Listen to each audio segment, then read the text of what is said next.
Hello, everyone. This is Apostle Babe Linda James, your favorite apostate. I'm really glad you're here tonight. Oh, no. I got double.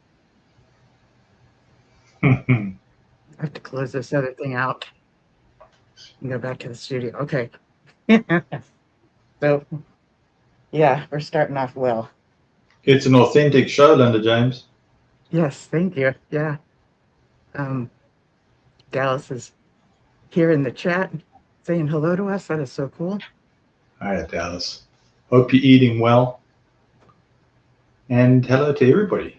We've got King of Dots who's been chirping in the comments already. Let me put on my eyesight. King of Dots is a Hi, King unique Dot. soul. I'll tell you what. Hey, King of Dots, yeah, he's a unique soul. had some good chats with King of Dots. Yeah. And he's a poet as well. And Jay Mars is there. So, and of course, we've got Fixing My Faith. So, Vern and Shauna, good to have you there in the operations room. So, yeah, good to be together. And of course, good to be with you, Linda James. Let's Good not to be forget with you as our well. gracious host. I'm just now remembering because I will send Shauna a poster, like a flyer picture, and some words with it, and ask her to post it on Vern's YouTube page in the posting section or the community section. I'm just now realizing right now, oh, I forgot to do that. So I forgot to do that. I'm wanting to figure out if I can come up with where we were at last time with the bite model.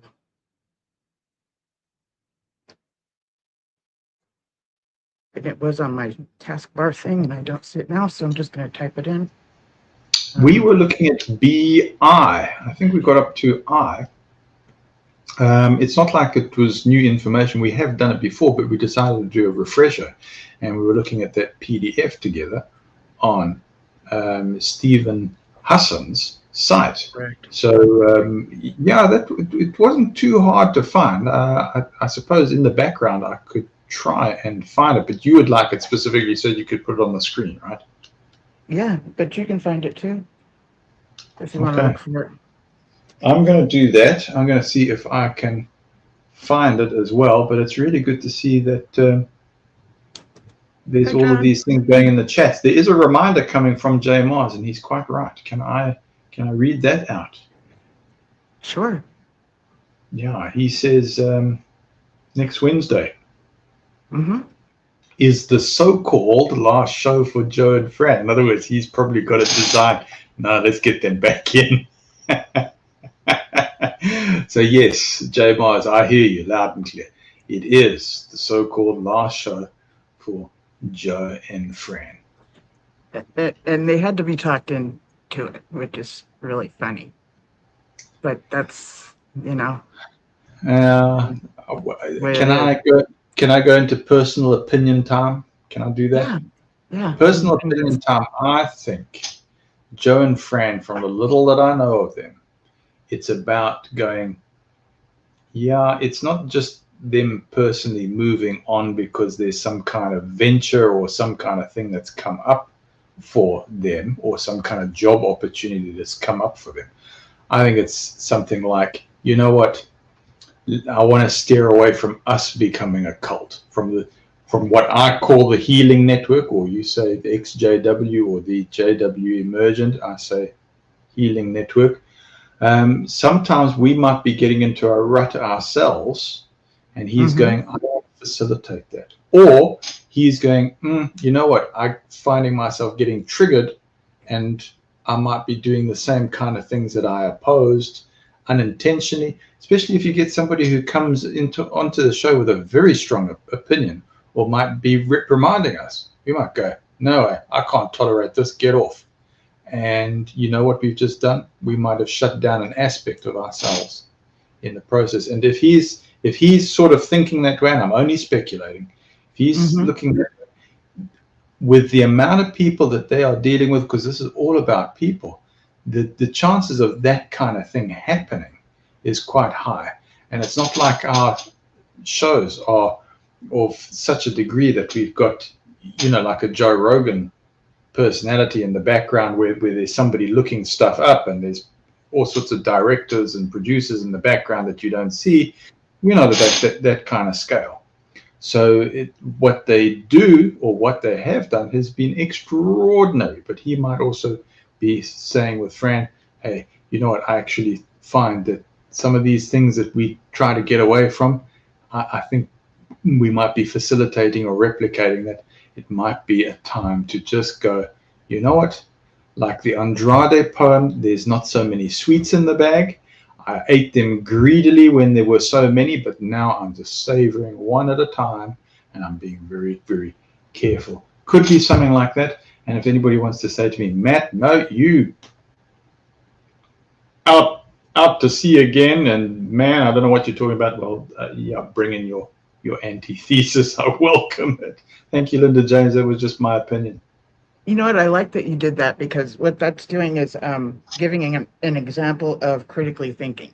So when Rick Farron, if any of you are Six Screens listeners, and you hear Rick Farron tell a story, and then he says, "What are your thoughts? What is your twist to it?" He's really opening up things to where you get to give your opinion. So it's not whether it's accurate or not. It's what is your thoughts on it. So that is actually, I see it as an opportunity to critically think. So it could be this, it could be that, it could be other things, stuff like that. So that's how I see that, as an opportunity to think beyond simply the statement itself. And I believe that's, since I've left the organization and been able to look at things people have said, which coming from the organization, my mindset is, okay, yeah, I know what they said, but what's really going on here? I have to do that in my head and go, but what's really going on? Because I have come to find that what they're saying is going on isn't in fact what's going on. So I think outside the box. I think, could it be this? Could it be that? Whether I'm right or wrong, I don't know, but it helps me to think of what is the characteristic of this person, or what is the characteristic of that group? It's things like that. I believe we got to 3 under B. Let's see if I can bring this up. Yeah, so if I remember, it was the influence continuum. Is that correct, Linda James? Does that ring a bell? Yes, there's an influence continuum, and what's called the BITE model. So, if I may, you've got some persons being very kind in Linvest. I did write you a message there, but thank you very much for you tapping into the artwork and compliments there. Appreciate that. It's very kind of you. Yeah, I brought it on the stage, and that is kind, yes.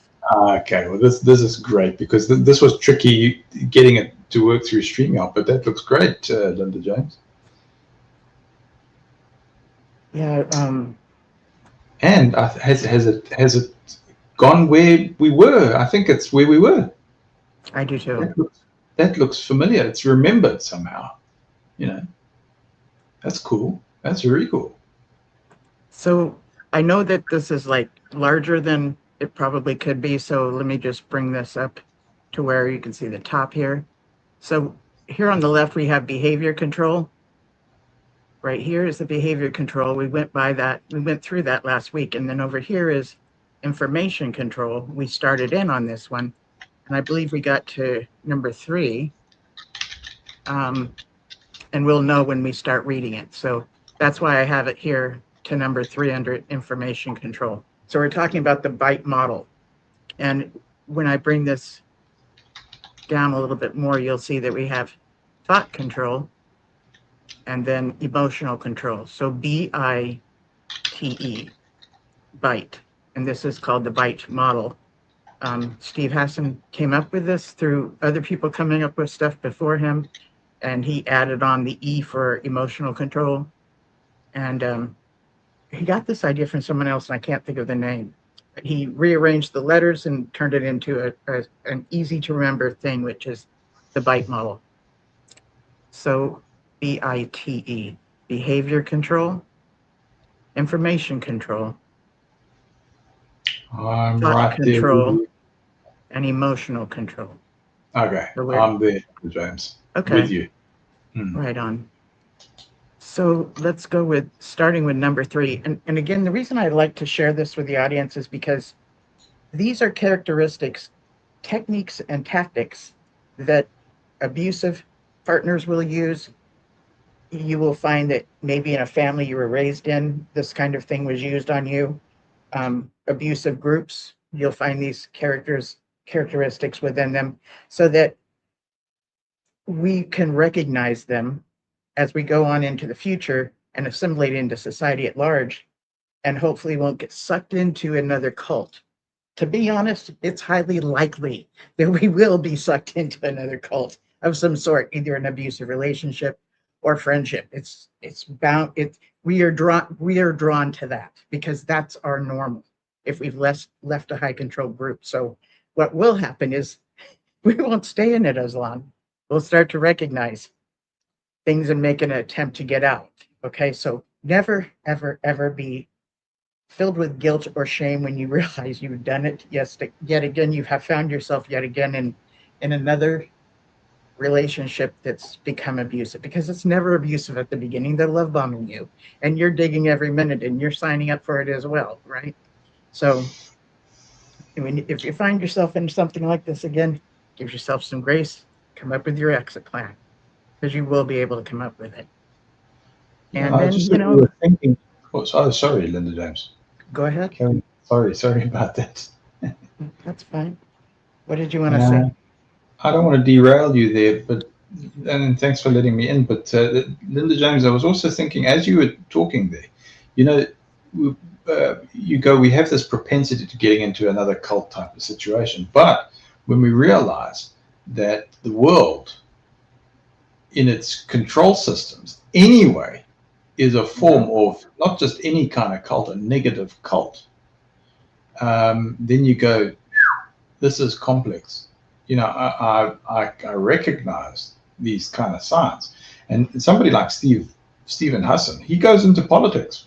It's not just Moonies. It's not just these high control religions, Jehovah's Witnesses or whatever other kind of negative high control religion. And somebody put us straight about even Hassan and said, by the way, I don't quite agree with him. Okay, what do you mean? He says, well, you know, what if you're in a religion that's a positive religion? Oh, okay. So yes, you might be part of another religion, and it's satisfying your spiritual needs, or it's satisfying your spiritual development. That's great if that's happening. For others that go, we don't want to ever touch religion ever again. That could happen. But the point that I wanted to talk about, that I don't want to labor because I want you back on track with your thoughts there, Linda James. I think you were on a good groove or a good wicket. Was just that, look, the world in general, in its political systems, and the reason why it's under heavy fire, and it feels almost like there's this global or planet-wide rebellion that's almost about to happen, is they're going, the way we've been governed, this is not good. This is really bad. If we don't get this right, if we don't identify the negative cult control that's happening, we're going to cut the planet in half. And that's the end of humanity as we know it. Finished, gone, done. You know? Right. So anyway. And yes, there's people like myself who has no control within my government, but at least I vote. That's something we couldn't do within this organization. So at least I'm no longer disenfranchised. And that's a good point. The person that you were talking to is, so cult comes from the word culture. And you'll hear me say sometimes my culture of origin. I see it as the organization. I see it as the watchtower. I don't even know. I'm Italian. I'm German. I'm Irish. I don't know nothing about these things about me. Like, I don't remember my parents talking about this side of us. I remember learning about the organization and that side of us. Okay, so when I say my culture of origin, that's what I'm talking about. Mm. How I was brought up as one of Jehovah's Witnesses, how we thought, how we interacted amongst each other, you know, the doctrines and the beliefs, and to be above reproach, and to, you know, never make Jehovah look bad, things like this, you know. So um yeah, so there are good cultures, there are good cults, and Sure. within the influence continuum, he has these different levels, and on one side of the continuum it shows um, different statements that would mean it's healthy for us. And on the other Mm. side, it shows different statements that would mean it's toxic for us. You know, Right. does it help us develop as a person? You know, does it deplete all of your energy? Kind of like that kind of a, Yeah. and in actuality, the continuum means that we might be here, we might be there, we might be right in the middle, we might always be on the side that's more toxic rather than the side that's more healthy.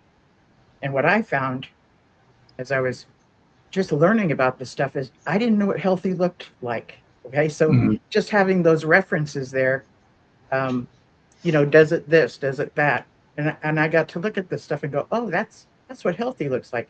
It is okay for me to do these things, which the culture of origin that I was raised in forbid me to do those things, which are just normal things, right? Yeah. Right. So it's very helpful for you to use for even like your local PTA, which is Parent Teacher Association. If you have kids in school and they have a Parent Teacher Association, somebody Right. could be in that in this group that has a leader personality and might just take over the whole show, and Sure. this person, male or female, might turn very cult like and use some of these cultic techniques on us, you know, easily. So it's helpful to recognize these things. And it's also when you get to see what is the healthy side, the encouraging side for you to be your authentic self, for you to be who you truly are. When Hmm. you meet people and you hear them say things that are encouraging to you and that they appreciate certain sides of you that is uniquely yours, and they might not Hmm. have these um, we could call it flavors or characteristics, that they admired them in you and they're complimenting you on them. Okay. That's like, you know, that even gives more positive reinforcement that you are in fact, or I am in fact on the right track that I want to be on. So I Linda find that Jane, helpful. did you Yes, start off with how we're doing brainwashing, or you are the favorite apostate? And I the didn't. reason why I asked that is we haven't done disclaimers, but we've also got some real professionals in the audience. I think of King of Dots, I think of Dan and Angela, who put things into a nutshell regarding this bite model and what's happening, not just in religion, but further afield after you've come out of a negative high control space, or specifically a religion, or JW weeds, as some of us like to call it, and go, hang on, you've got to be careful about, this bigger picture going on. And these are very, very experienced voices. And I want to acknowledge the persons in the audience, but also just remind you about our disclaimer thing, right? You are our favorite apostate. That's your channel. Yay. Oh, I love it when somebody calls me an apostate. It's just, is this, it's like I'm going to get a Grammy or something, you know? I know it sounds weird, but it's a big deal to me. And that's Take a because moment I know here, folks. Excuse us. that's because Hmm. I today I go by the authentic definition of what an apostate is. And Right. let's talk about the archaic definition of an apostate. All The right. archaic definition of apostate is runaway slave. Mm-hmm. Okay? I am a runaway slave. I've Okay. left the oppression I was raised under and told I would not survive out here in society at large. So this is a celebration for me. And when I Sure. get to share things like this, tools from Steve Hassan or other people Janja Lalich, different people, Dan Shaw, all these different people that I've come to find have had experiences within cults. The knitting cult lady, okay? There's a gal named Jen. She has a channel called Life Take Two. She's an ex-Mormon. So I love being able to watch these things and hear about their transformation from that group, which they believed wholeheartedly at one time, to the freedom they're living in today. It's yeah, it's my joy spot. It's like, yay, I get it, Me too. That's like my Me Too moment, right? So yeah. Let's see. I just opened up the chat. Hello everybody. Mama Bear's here. I'm touching that thing that makes it to where I can see all the comments. Okay. And we got Mama Bear in Dallas. Hello, you guys. King of Dots. Good to see you. Shannon Avery Briggs. Thank you for being here. And let's see who else. Life After Religion, though. So this is Dan and Angela Clark. This is their thing that they put videos up all the time on this. Please check out their channel. They and I think very differently. I don't have their style. They don't have my style. And they are one of the most supportive people to me that I know. So out here in society at large and supporting people in healing from these different groups, I get to meet people like them. That we're not singing the same tune, but they're so supportive. You know what I'm saying? This is beautiful. It's Jay Mars. Yeah, it's very good to have that. And to encourage diverse points of view. But where are the similarities? Where are we more alike than different as well? I think that's also important to look at that too, because you go, hang on a second, they came out of the kind of backgrounds that affected us. I mean, so is it healing network? From my point of view, I go, yes, absolutely. This is healing network stuff. That's what this is all about. It's not just about what does Rick say? Rick says, oh, it's not just some guy bloviating on the microphone here. He uses those words. He says bloviating. But it's also saying, well, can we analyze this in a free, safe space where we can come up with the kind of solutions that free up maybe family, friends, or ourselves that are caught up in a captive system. Linda James, I am going to, if it's all right, just bring in the disclaimer. Can I do that? Thank you. Yes, please do. So, look, we don't claim to be experts or anything like that. I think that's very, very important for just the peace of mind of the audience and for anybody that comes in from maybe enforcement background or clinicians or psychologists that might look at a place like this. Hello, dehydrated nurse. Good to be with you. But here's the disclaimer. The disclaimer is whatever thesis we bring forward here, it's a working thesis. It's not even a complete thesis. And it's always good to have essential critical thinking. Bring in your antithesis. That's welcome. We do it in a respectful way, of course, so that it's productive.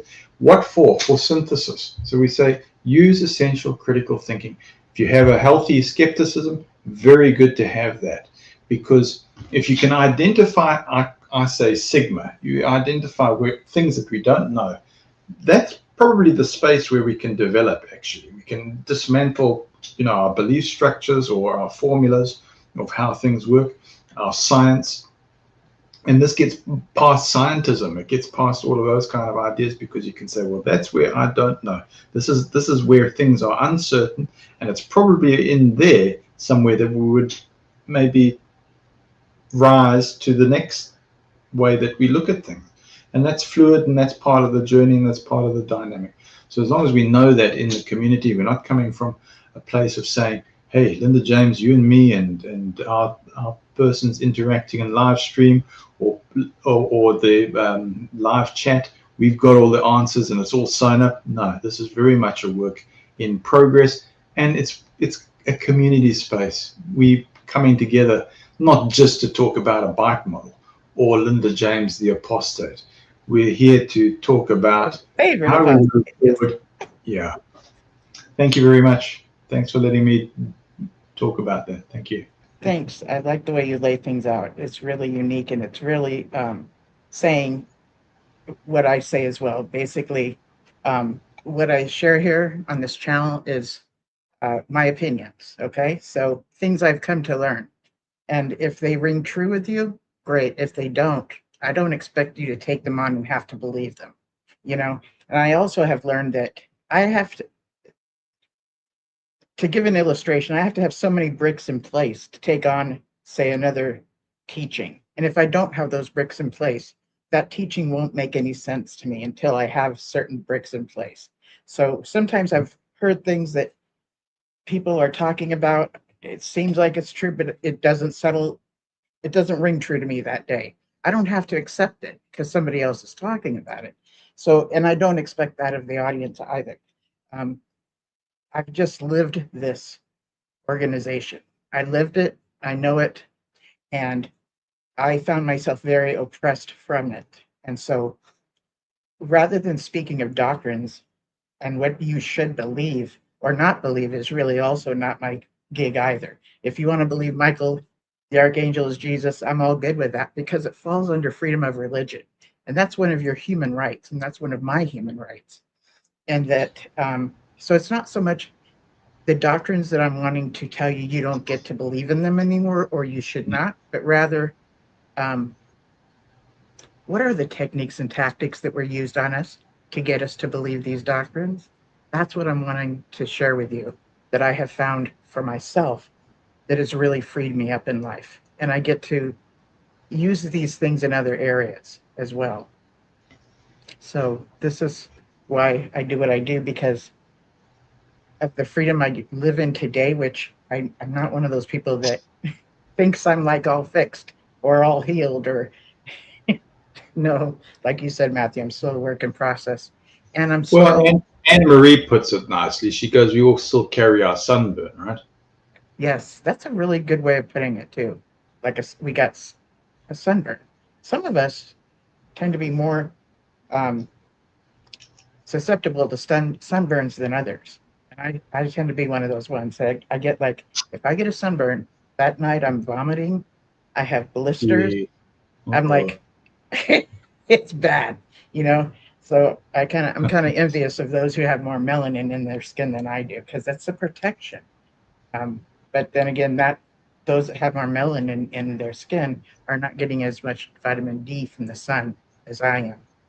So I just wanted to share why I'm talking about the bite model and Well, you're why doing the very channel well, is and there. I've kind of derailed you a couple of times. If I need to apologize, I apologize to you and everybody. But yeah, please, let's get into the bike model again.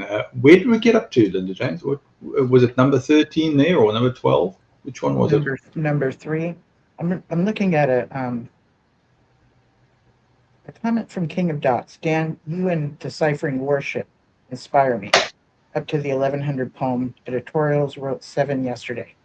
Um, it's like Sudoku. So, see, that's confirmation of what I was saying. He's a poet. Yeah. So, okay, let's see.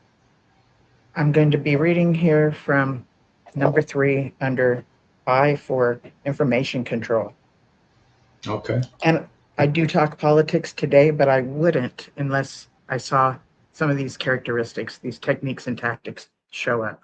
So number 3 under information control is compartmentalizing information into outsider versus insider doctrines. Ensure that information is not freely accessible. Can I say shepherd the flock of God book? Okay. And then Yeah. B, that was A, Yeah. ensure that information is not freely accessible. B, control information at different levels and missions within the group. Okay. Mm-hmm. We do know that those that are in higher positions than us have more access to things than, say, when we were in this organization, we were considered like rank and file. We go to the Kingdom Hall and put in our 10 hours every month of going out in service. And then C, allowing only leadership to decide who needs to know and when, oh, on a need to know basis. Yeah, that.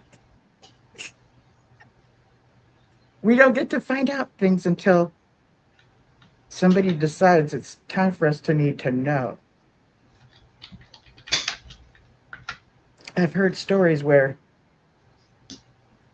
people will be in a judicial committee and be told by an elder, well, you've done this, you've done whatever it is 3 times. And since you've done it 3 times, that's considered a practice. You're practicing the sin. That's on a need to know basis. And then they get to find out the 3rd time that they come to the elders to confess something that they're struggling with. They're now at disfellowshipping placement.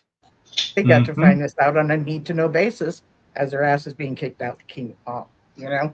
So, yeah. Now, if they had the shepherding book, or what was called the KS book previously, so KS book became SLF book, and it's had all these iterations, but essentially it's this elders book that's off limits. If the congregation knew that 3 strikes you're out, well, what would that have done? It would have also presented information for persons to say, well, we need to be compliant. Geez, what's it? That's like getting a warning letter from your employer, and you know that 3 strikes and you have to find another job, So it's withholding that information, almost creating an entrapment situation, or somebody who manipulates you very, very easily because they get off on the fact that, it's a power play and we've got control over people, and certain ones live for judicial committees and being chairmans or chairpersons on these kind of committees. It's a power high, I Yes. see Big Mac is saying hi. Hello. Hi, Big Mac. Hi, Big Mac. And another need to know thing, an adult woman might have been abused by, say, a brother in the Kingdom Hall. Just abused her in a way that would be usually within a marriage, but they took their liberties with this person, right? So Right. I'm trying to plug in my computer too. So on a need to know basis, it'll probably be when you talk to the elders and they ask you, did you scream? And if they didn't, guess what that means? This means you were a willing participant in your own rape. Okay? I probably should have said grapes, but to find this out is just what? What? So, wow. A willing participant. That's just amazing to me. To not know the rules, to not have to not be informed, you cannot give an informed consent to something you're signing up for, right? And because of the secrecy within this organization of Jehovah's Witnesses, my question is, do you receive a conformed consent before you get baptized and are looked upon as a follower according to the organization leadership?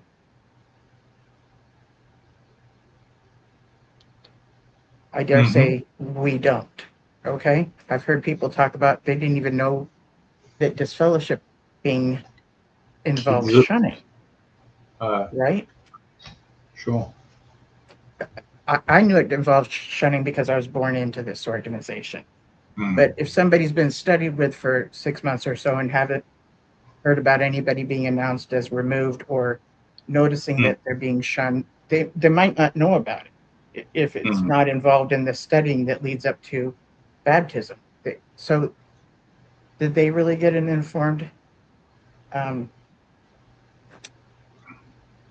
saying it wrong, were they really able to consent to something with full information? No, I don't think so. So that sounds clear. You got it. Yeah, that's clear to me, the way you framed it. Sure. Okay, so there's that. And then I'm going to go on to number 4, which is encouraging spying on other members. Oh, this is fun. Okay. And see, this shows up in other high control groups, to encourage spying on other members. I would like to say that my culture of origin, that we didn't do that, but we did. Okay. we did when we had the belief system. Let me just read these other things. A, impose a buddy system to monitor and control member. B, report deviant thoughts, feelings, and actions to leadership. Ensure the individual behavior is monitored by group. So the whole group has an eye on us, right? And you'll notice that even Mormons do this. They send them out in twos, right? Mormons will show up and maybe be your neighbor and offer to do anything for you, and that's their way of beginning to get to share their gospel with you. And it's a very kind way, to do that. So when we were taught to go door to door, we would always go with another person. I've seen men back in the day where they would go by themselves, and that's a very rare thing. I don't know if it goes on today or not, but that was just kind of a very rare thing. And it reminds me of the older days when Russell used to put advertisements in the newspaper for coal porters, where he would advertise, he'd like 100 of them or however many, and he would send these people out with the Watchtowers and Awakes, mainly the selection of books. What were they called, Matthew? The selection of books, Golden Dawn, or the Rainbow series, you mean? Rainbows was under Rutherford, but under Russell was the Great Plan or something. Oh, the Finished Mystery. Mm-hmm. Yeah, you Right. had, yeah. So yeah, there was those 6. If you could sell that to different people, you could make a bit of a profit off of that. Mm-hmm. And Russell had the printing and everything, and then people would go out, and that's how they would make a living. Okay, he would hire coal porters. We didn't go out in service until after Rutherford came back from prison, and he was put in prison for what was it that he was put in prison for? I want to say treason, but I don't think it was treason. It was something else. Say it again. Sedition. And can you explain what sedition means? Yeah, it's basically undermining governmental control. So, yeah, he was in trouble. Mama Bear's just adding to, that whole series of books. Studies in the Scriptures was one of them. Mm-hmm. So you might have a complete set of those books. I've got a complete set there. So, Mama Bear, I don't know if you're interested. Shall I get the set out? Would you like to see the set? I could go get it meanwhile while you chat through the bike model here. Can I do that? I have a question. Yeah, I would love that. But let me ask you a question. Do you have 6 in the series or 7? Good question. Can't tell you offhand. Still a bit early for me, but let me go and get the books, because these books come from, guess where? Writing Desk. These were the books the organization used. It's got the stamp. This is very fascinating. Writing Desk material. This you explain this a few times, and I'd like you to explain it again when you grab those books, please. These are the books that were used to produce your Watchtowers for the past 40 years at least. So I'm going to go get those books. Please excuse me. Okay. So, so I'm asking him about, as he's going to grab those things, I'm asking him whether there was 6 of these books or 7. And you'll hear why after he comes back with the books. And anybody who's read the book about Rutherford, gosh, Mama Bear, what was it called? The Coup of something, the Coup of Rutherford or something to that effect. I know I'm not saying it right, but it was written by someone who knew those times. Yeah, so I can totally get into this this little side road we're going on, but what we're under is how we use a buddy system, how we monitor each other, and how this controls members, and that we would report deviant thoughts, feelings, and actions to leadership. So that could be our own thoughts or thoughts we see in other people, and to ensure the individual behavior is monitored by the group. So independent thinking wasn't all that welcome. It was definitely monitored. Big Mac says, my brother ended up getting disfellowship because some elders were spying on him and reporting that he spent the night at a woman's home. Oh, yes, yes, yes. Assuming that he was having playing patty cake. Yep. With her. And he would not come. So I'm assuming this would mean confess. And then J. Mars is saying Rutherford had alcohol speakeasy during prohibition 1930s. Yeah. Speakeasies are, there's a little heart in front of it. Speakeasies were little places that were kind of hole in the walls that had like little entrances of places where during this time of alcohol prohibition, we weren't supposed to have alcohol, but there was these little places that you could go and have alcohol. Okay, little bars that were inconspicuous. That's what a speakeasy was at the time. Wow. But yeah, Rutherford used to have alcohol brought to him from Canada, and these were Jehovah's Witness, people that worked at Bethel would go up there and get the alcohol for him and bring it to him. Yeah. So this is the thing about what Big Mac is talking about. So if a couple thinks that their partner might be cheating on them with another partner, okay? If you take it to the elders, they'll let you know that there needs to be a second witness. Well, the way we can get a second witness for something like that is if we could confirm this in fact happened. And this is what I call patty cake, right?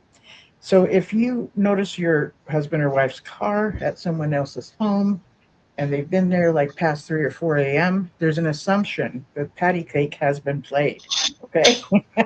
And if you inform, and you have to have somebody with you that, like another Jehovah's Witness, and bring back evidence, right?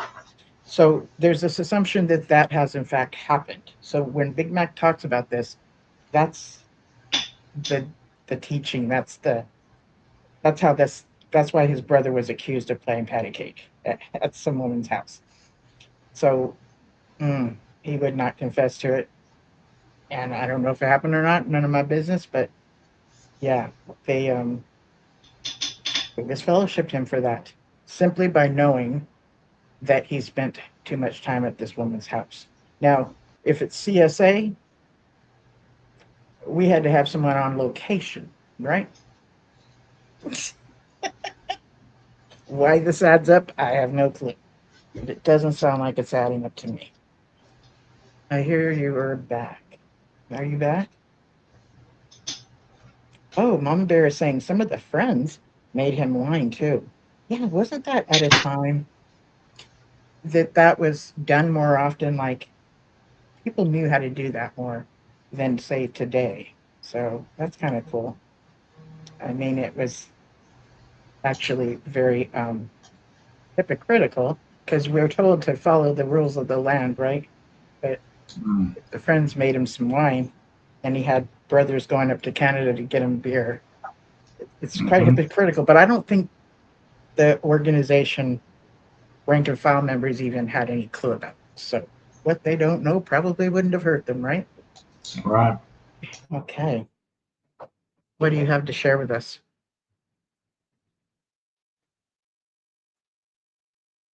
Matthew? Did you get those books? Yeah, I was just showing those books while you were talking, but here they are. So some of them I don't want to open because they are quite fragile. But there we go. There's said finished mystery. There's one. That's and of course there's different revisions, folks. There's different revisions of these things. So you take a look at the name.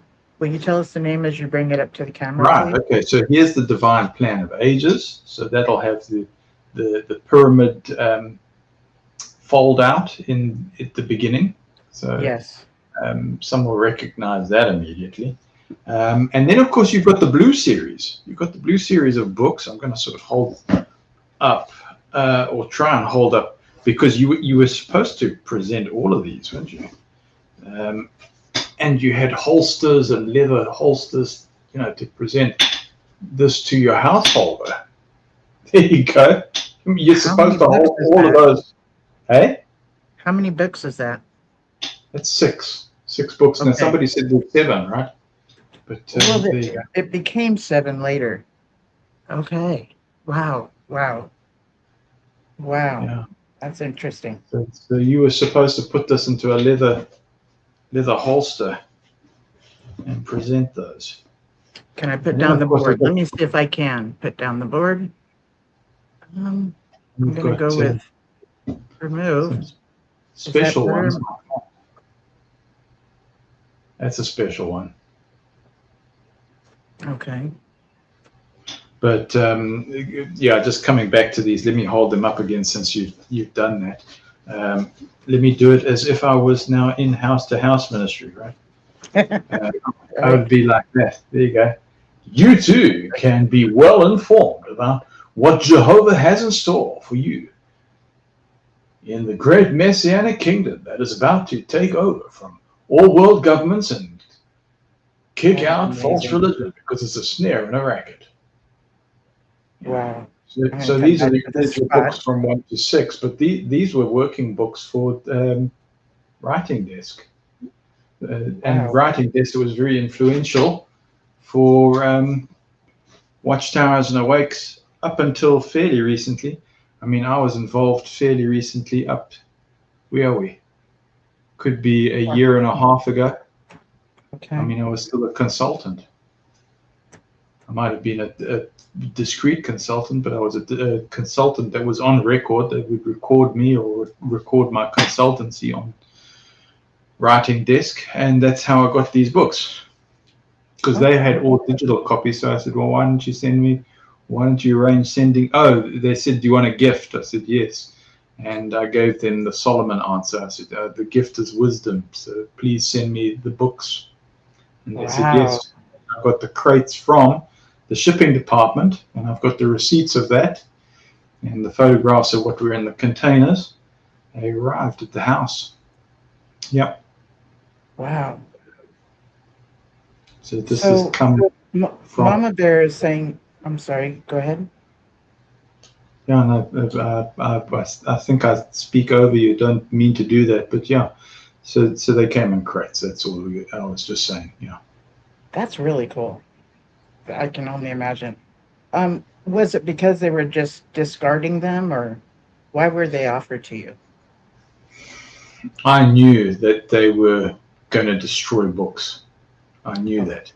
So I gathered first Watchtowers. I gathered what was on the writing department. Said, right, you've got replicas of these things, and what's happening is you're calling in for libraries, but they're just going into the recycling skip. They're not actually going into your museum. And since you have said to me, Matt, we want to, Rick Farron says, has anybody been paid or has anybody been given a gift? Well, I have. I've got a wool Savile Row coat that came from the governing body. So it's Savile Row, London.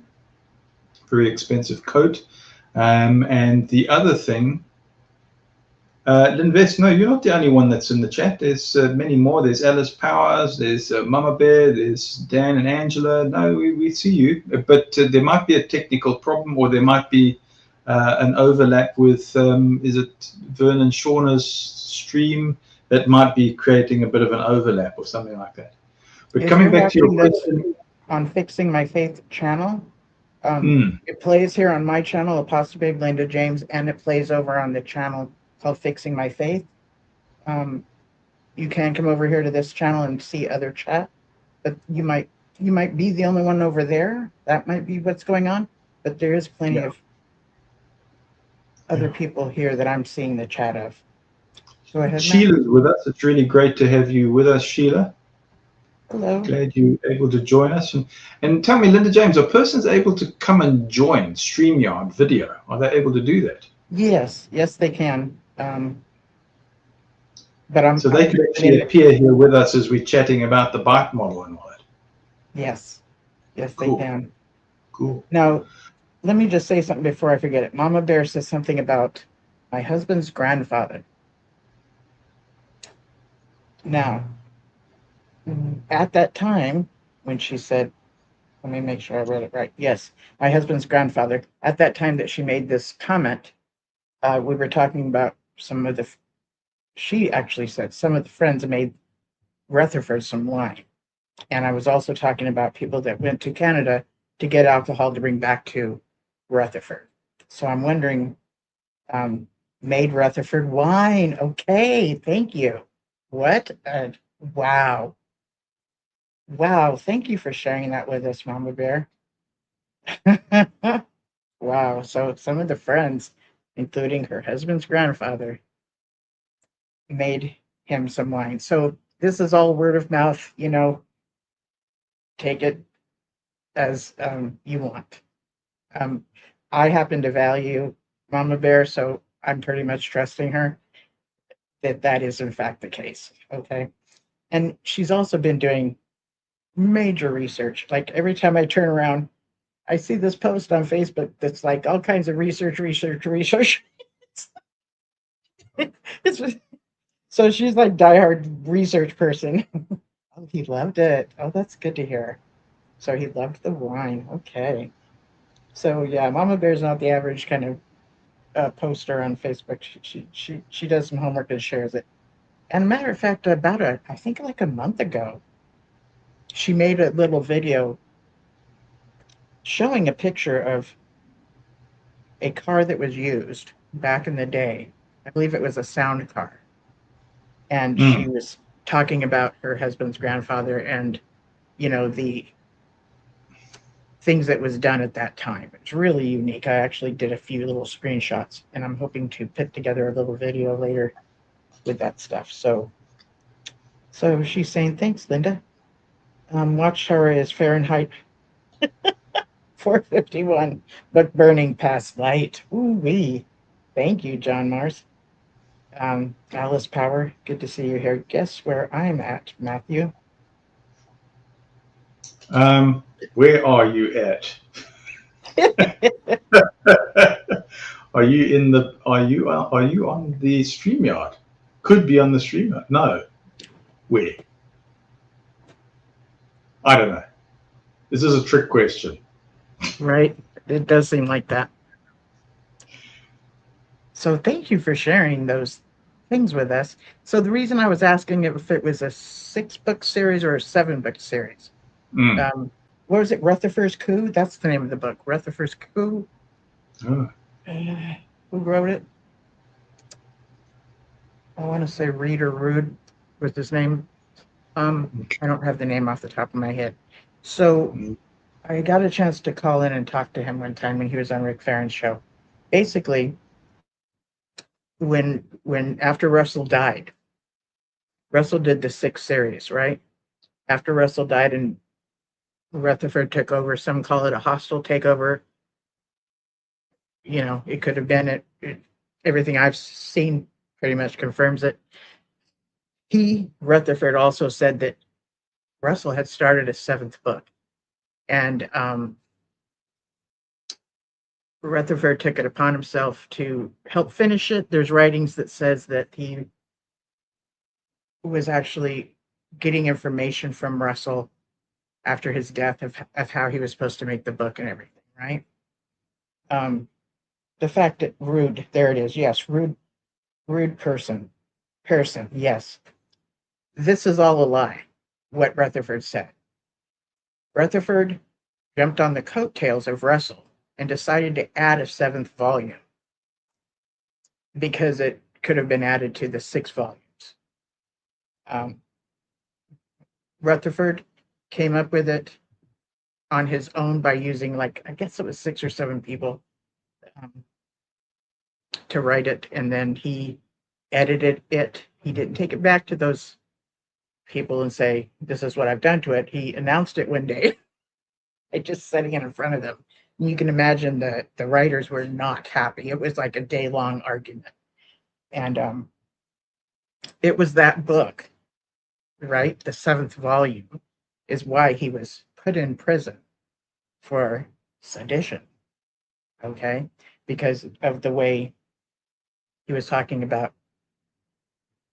very anti-war things, which is understandable, anti-war stuff. So from what I've heard, people used to be like, they would read this and they're actually in the service and they'd just drop their stuff and just abandon their position out of Right. nowhere. Out of nowhere. Well, those pages, they were instructed to tear them out. But of course, those books that I've got there have got the extra pages. The extra pages are in there. You do? Oh my. Yeah. Trudy Lynn Joy. Trudy Lynn Z is trying to come in here, and I did welcome you on the stage, but the device is not connected. Usually that means you'll have to check with your, go up to the side of the page you're on to make sure that they will need to connect their microphone and their camera before they can be added to the stream. So if you know how to go into the settings of whatever is your operating system, I think usually it's up at the top on the right hand side. I know on my smartphones it usually looks like 3 dots, and if you tap on that, it'll bring down a drop down menu that'll give you options of what you can allow, and what this is saying, it says you need to allow the microphone and the camera to connect. Now you won't have to show your face if you don't want to. You're able to push there's an icon that has a camera looking thing on it when you do get up here, and you can just snap on the camera thing and it'll just kind of show a generic person, not you. It won't show you if you don't want to be seen. So there's that option. So see what you can do with that, okay? Trudy, thank you. Rutherford started his own sect after he kicked out the Russell Light Bible students. Yeah. And Mama Bear says that was such an interesting read, Linda. So she's talking about the book of Rutherford's Coup, okay? Which it talks about the 7th volume and how it all came about. Just what Rutherford was doing. Now, if you hear from the Bible Students Association, International Bible Student Associations, the ones that Russell started, they look at Jehovah's Witnesses as an offshoot of them. Okay? So we branched off of them and started our streamline of, it's not the Bible students one became Jehovah's Witnesses. They still practice. They still use Russell's literature, and they still exist. So there's that. Okay. So when John is saying, or Jay Mars is saying, Rutherford started his own sect after he kicked out the Russellite Bible students, that's probably exactly how it happened. They might say they kicked Rutherford out. They started a whole nother branch. If you look up Jehovah's Witnesses simply on Wikipedia, there's like this map thing where it shows these branches of, like, this turned into this, and then what branched off of that was this, and what branched off of that was that. And you'll see that Jehovah's Witnesses did branch off of the International Bible Students Association. And even in Britain or London, there's an International Bible Student Association there. Now, Matthew, is that something you're familiar with? IBSA, it's still controlled in UK. And is that part of, would you say that's part of the Organization of Jehovah's Witnesses, or would you say yes. still? It's a very important. It's a very important part, and it's a part of the information control. So IBSA, it still functions. They've retained that name. They haven't gotten rid of that name. They've retained it, and that's another rabbit hole on its. Exactly. Yeah. So even though there's still people that are under the International Bible Student Association, it's different from what's in UK under the Jehovah's Witness Watchtower Association. So yes, there's these two names, but they are separate. And then we didn't. The organization did not become Jehovah's Witnesses with that name until Rutherford announced it at an assembly in 1931. So it was very fascinating. He had these like little part of the program. You know, when we would show up at an assembly, we would get these kind of program things that would say what's going to go on these days. And yes, they used to be like 8 days long, okay? 7 or 6 days long. So they had these little programs, and on this program, they had a J and a W. And as the time went by, then Rutherford announced that from that assembly that they now are going to call themselves Jehovah's Witnesses. But I have gone off the rails on a crazy train. But you know what it is, Linda James? We are inclusive of the audience. I see that that's what you're doing. You're inclusive of the audience, and you don't mind being derailed, and it's about community. And yeah, so you started off with the bike model, but yeah, let's get back into it. Cool. Thank you. J. Mars says to Mama Bear, yes, it was a hostile takeover. Russell didn't even pick Rutherford as his successor. And Mama Bear says, must have been strange for all those followers at the time. Happy thoughts. So interesting. You know what? I think so too. It must have been just a real time of wandering and uncertainty. And when J. Mars is talking about J. Mars, what he's talking about is Russell actually left a will, okay? It said who he wanted to be taking over for him after he died. Well, Rutherford, being the lawyer that he is, just came in and took over and got rid of whoever was on that list, probably legally. I don't know how he did it. And maybe talked, with authoritative nature or something, got rid of them and put in his own people that would be loyal to him, which sounds like somebody that's a president here in the United States. So sometimes I do talk about politics because it's more about the loyalty that people have that will be picked within this organization than maybe their wisdom. But not to say they don't have wisdom, but I see this within the administration here in the United States. The loyalty is much more valued than the experience of the positions that they're put in. So there's that. Well, that was a lousy thing, because anybody that was in that will who went, hey, hang on a second, just by going, hang on a second, Rutherford framed them as spiritually weak and going against Jehovah's arrangement. Imagine that. So there you are, somebody who's done things honestly. You find yourself mentioned in the will legitimately. Are you not going to say, well, hang on. If you did that under Rutherford, then he was going, well, you've opposed Jehovah. Yeah. Imagine how you feel receiving that you've been slighted, that you thought that maybe there was an investment even. There's an investment, and now Rutherford's done this, as some say, a hostile takeover, or however you want to frame it. And you're on the receiving end, and you've been serving with Russell through all kinds of developments, because for you to be included in that will, you would have been somebody that was significantly involved. And now you've got this so-called judge that's used legalistic means to take things over. I'm sure you would have something to say, but you are framed as opposing God himself. Imagine that. Man, yeah, is that gaslighting? I actually can imagine that and feel as though I'm living it today within my government at large. So if I happen to be opposed to fascism, I'm a member of Antifa. So which is not the case, but that's what I'm being accused of. So and if I'm against things going on in the Middle East, maybe against something going on over there, I might be considered, anti-Semitic, right? Which of course I'm not. So to have Rutherford show up and call these people spiritually weak is a really good smear campaign.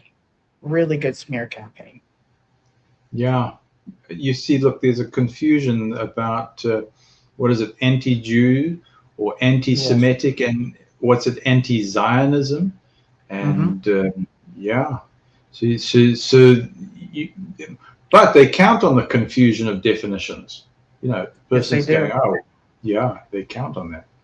So it's Yes. important to be informed, well informed as to what is what. That's right. So there's loaded language in other areas of our lives besides this this organization that we might have been part of it one day. Big Mac brings up something really, really good. The Great Depression was a perfect time to offer some hope to get followers. And I'm going to say he is so spot on. And I'm also going to say that at this time, and society at large here in the US or any other place that, you know, this is a time too that a lot of internet cults are recruiting people, where we're needing to have a sense of hope as we're losing our human rights, as we're different things that we had relied on and looked forward to. Education has been, the building is gone now, the Department of Education. Some people find that to be a good thing, some people don't. So um, it can feel very hopeless. So during the Depression, I know things were tough, but I didn't experience it. I don't know what all happened to get to that point, but I believe I'm living through a time that's so discouraging, and so much information is being thrown at us daily, daily, daily. That's an information overload, which is to create something inside of us that would just simply comply, because we can't always make sense of it. So it's causing confusion. And when somebody gets confused with too much information overload, when somebody that is in a position of authority comes in and starts to direct someone that's in that confused state, that person in that confused state can, I'm not saying everyone does, but can be easily led into a direction that might not be in their best interest. Okay, so there's that. Looks like a similar playbook. Yes, I think it is why we are so sensitive to it, because we've escaped it. Hello, I did not escape a cult to come out here and find myself in another one. Yes. Can I get an amen? That's exactly what I'm saying, darling. Yes. So, but at the same time, I do have hope, because what's going to happen is it's being dismantled for a purpose.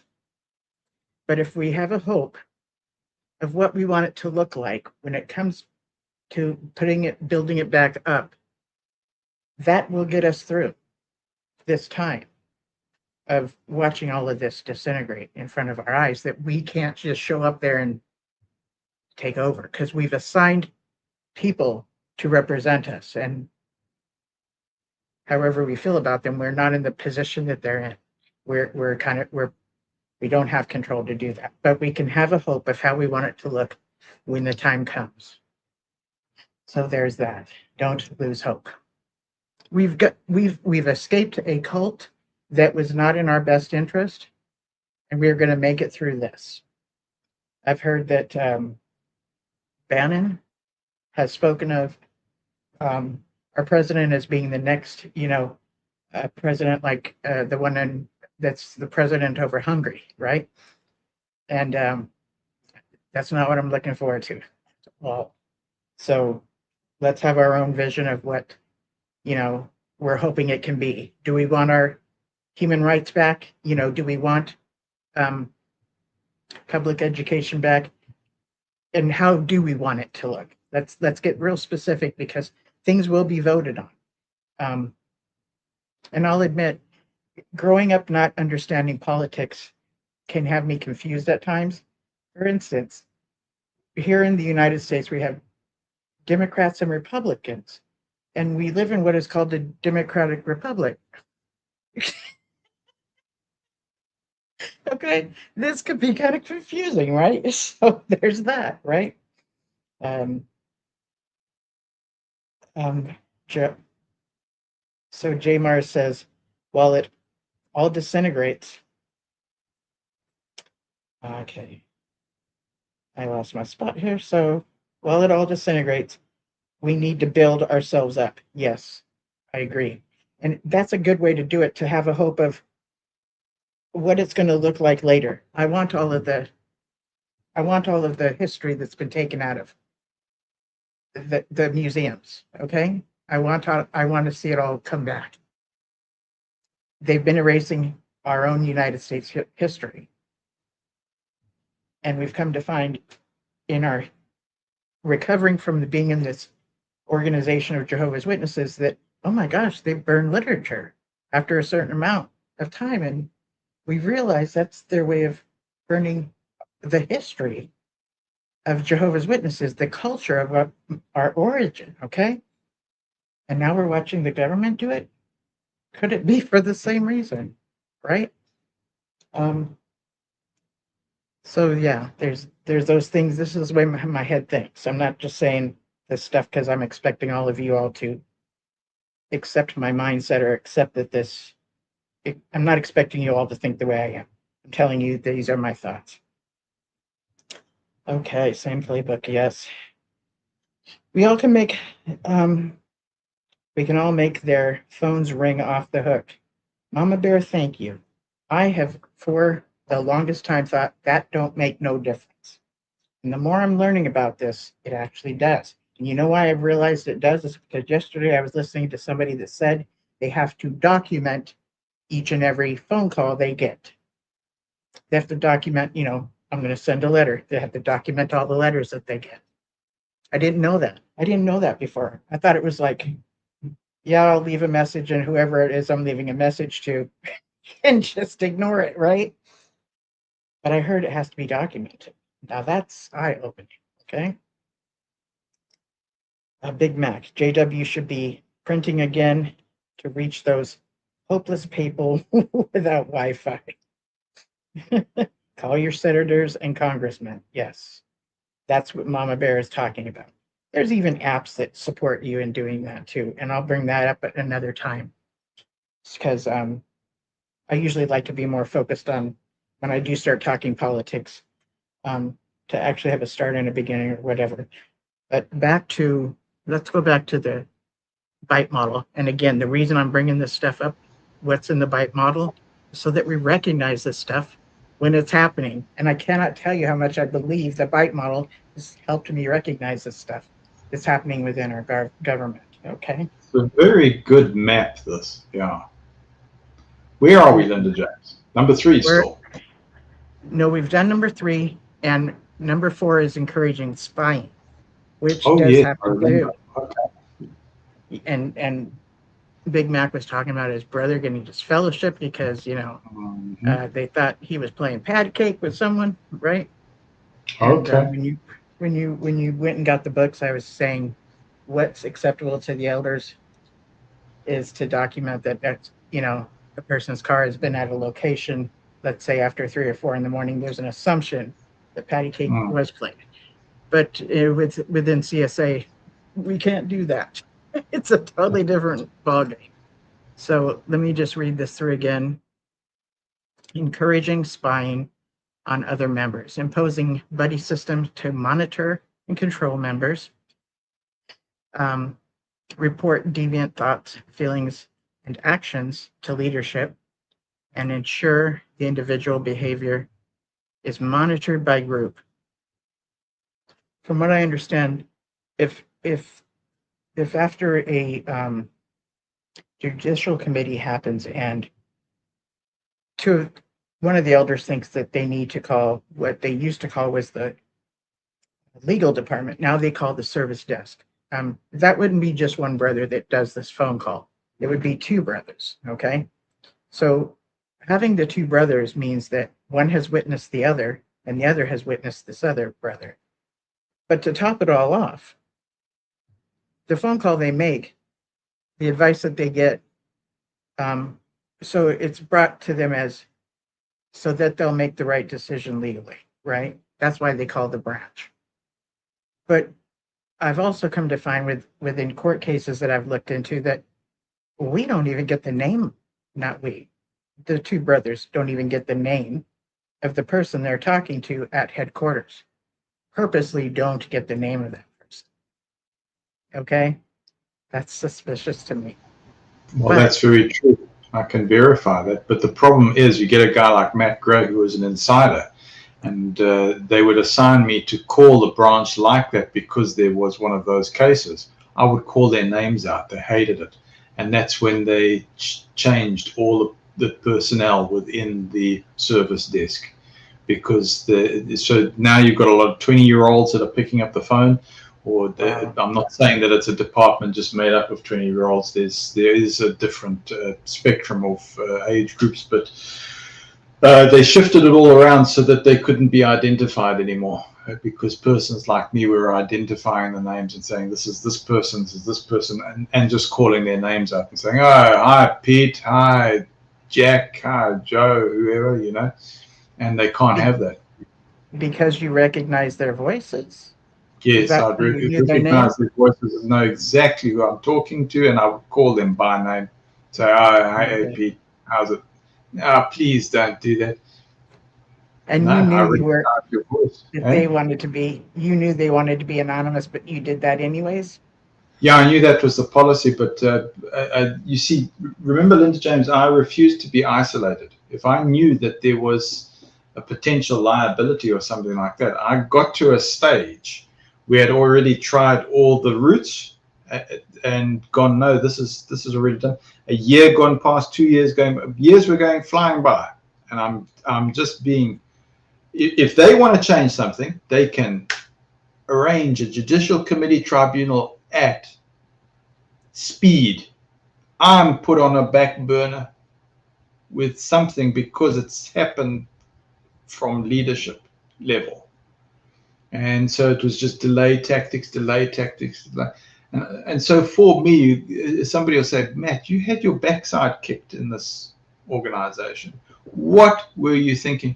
For the likes of me, I had to go through all the legitimate route, or the so-called legitimate route, and exhaust every possibility until it was placed into a situation where, no, there is no route out of this thing. So anyway. Yeah. But yeah, and it's hard to accept that. It's hard to accept when you realize you were given certain direction, and you thought, and you finally realized actually you were placed out of the loop of what was going on that you were once involved in. A key person involved in, but you got placed out of the loop and just set aside. That's a really hard reality to take in, and it's not true. How about that, Linda? It's not true. You were told that's not the case, even though because they tell you don't have a need to know, but your human rights. If you talk about human rights, it's a human rights violation. They can use free speech to mislead you. So they've told you, no, you don't. Like a stage where they say, oh no, you can't record this. Yes, you can. How do you know? They say, oh, but some states it's not allowed. Well, if you have applied Matthew 18, where it says that you've gone to them and you've tried a one-to-one and they've refused, you can take along a witness. It doesn't say it has to be a live witness, does it? Because even a bunch of stones in Genesis is a watchtower. It's supposed to be the faithful witness that made a covenant arrangement. That you look in Genesis at the first watchtower, that became the witness. That was your psychological control, was a bunch of stones. The stones became witness. Your witness to a situation. So you can have a recording device that becomes a witness. I mean, they do it. Oh, that's people will say, gee, Matt, what are you saying? Do you know that in some states you have to tell people that you're recording them? Oh, really? Is that what they did when they searched your room? When they were digging up dirt? Is that what they were doing? No. You're dealing with, and so you think that you don't have certain rights. You think that. If it's a matter of supreme ethics, and I talk about natural law, or you hear about persons talking about Socratic law or natural law, sometimes called spiritual law. Okay? which surpasses 10 commandments, you apply that, you're a sovereign entity. So they're trying to put you into a situation where you don't have sovereignty. And the whole court system, the whole legal system, the whole governmental system is designed in such a way to remove your sovereignty. I realize that that's a controversial thing. So somebody might say, no, Matt, don't agree with you on this. But the whole system is designed to remove your sovereignty or your ability to be able to exert those rights. And if you know exactly how those principles work, they can't hold you in a court system. Can't do it. Can't do it. But persons try it and they don't understand the principles, and then that's how they get into massive trouble. They start trying to declare that they're in control of the court, and you look at it and you just go, man, you don't know what you're doing. And if our information has been controlled, of course we would not know better, right? Yeah, so you've got to learn principles. You've got to learn. You've got to educate yourself with these things, and even then, it's such a complex thing. There are people that I do know of that are able to navigate those systems. They're incredible minds. Incredible minds. Please remind me later on to go back to freedom of speech, because there is something I want to bring up about that. Freedom of speech. I want to go back to that later. Okay, thank you. Okay. So let's go back to this.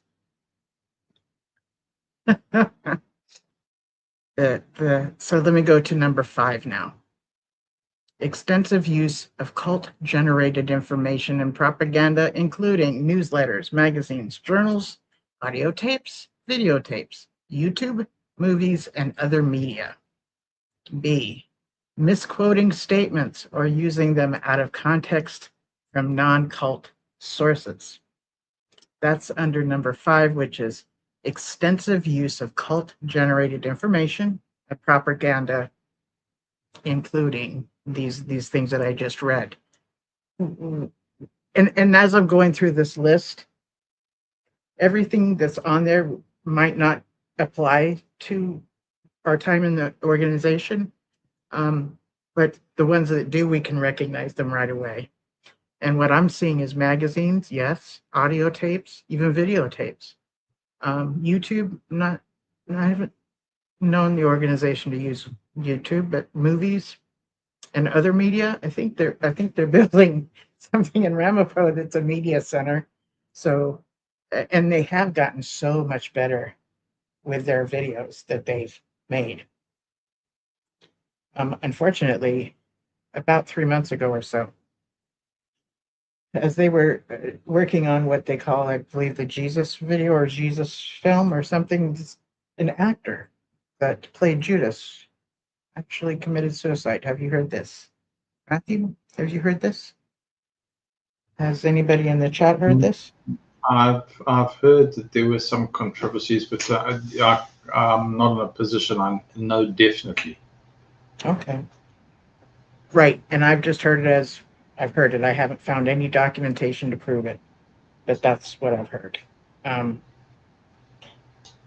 Happy thoughts. It's not just one authority that speaks from both sides of their mouths. Yes, and I think Big Mac says if I call bank for help, they have to give you their name for legal references. Oh, very good point.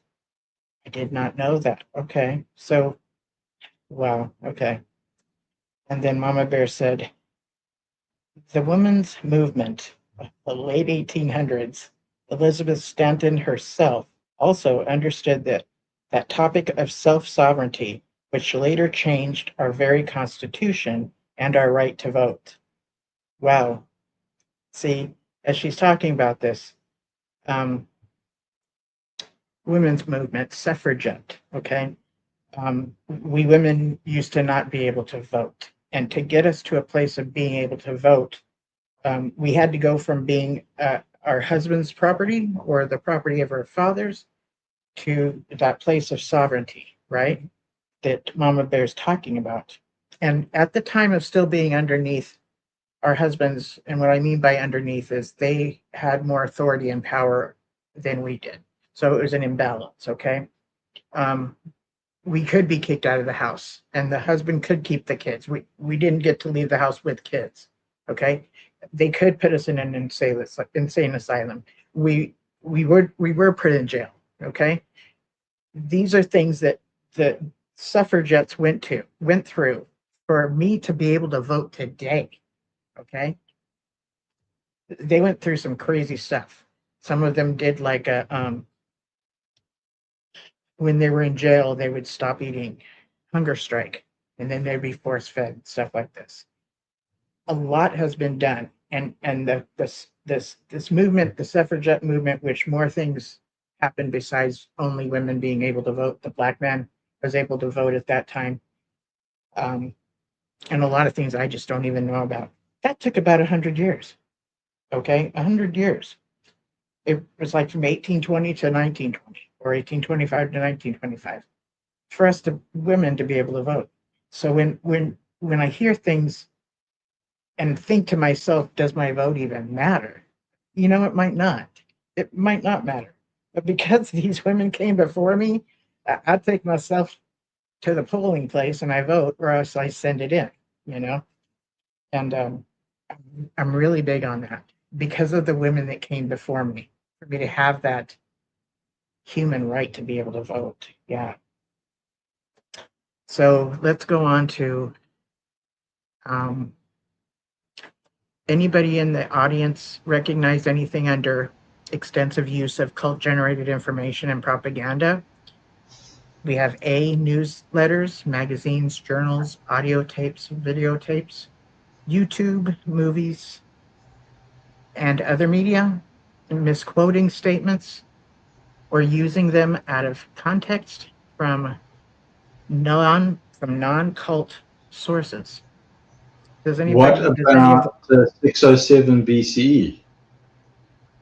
What about Barbara Anderson reporting the use of a newspaper article that was favoring Jehovah's Witnesses that was distributed solely for a convention that she said was unethical? Was this when it was newspapers passed out to the Yes. people within the assembly?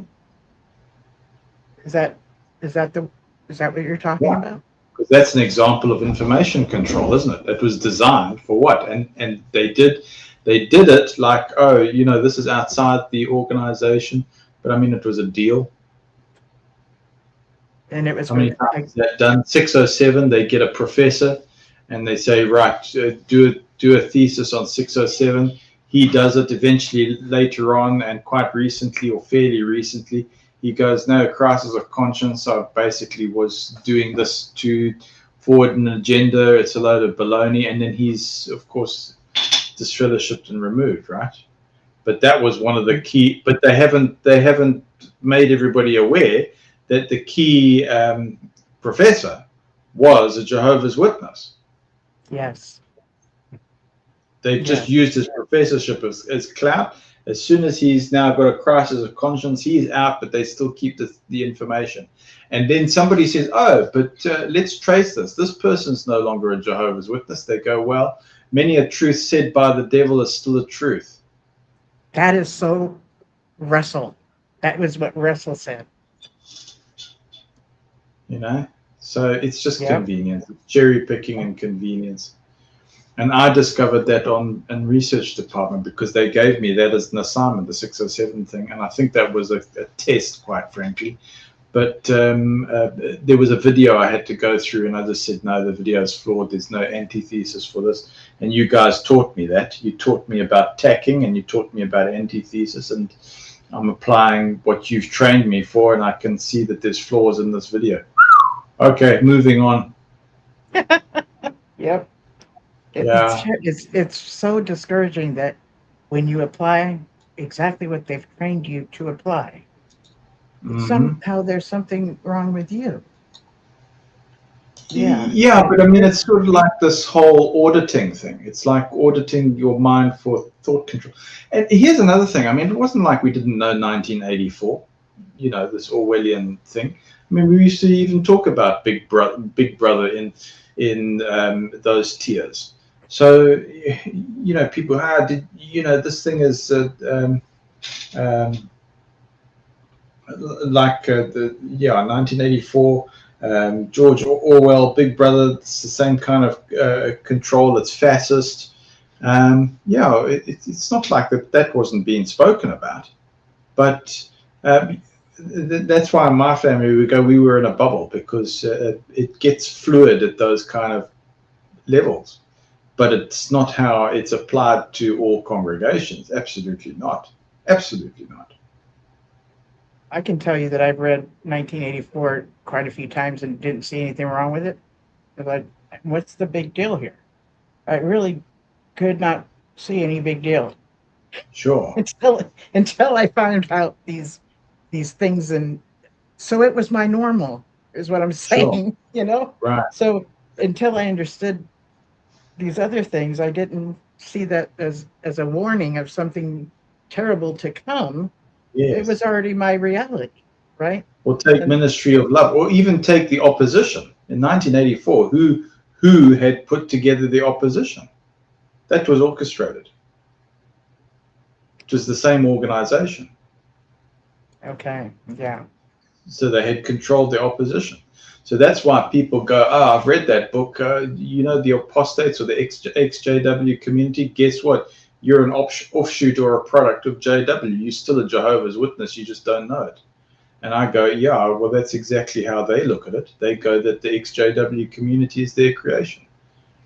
That was one of the questions I asked, I can remember 26 years ago. I said, the apostates, you generate them.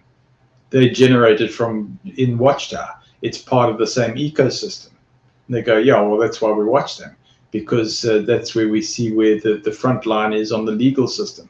That's why research department has a closed room that has crisis of conscience, and all of these kind of books and all of this kind of information coming from the apostate community, because that's how we answer it.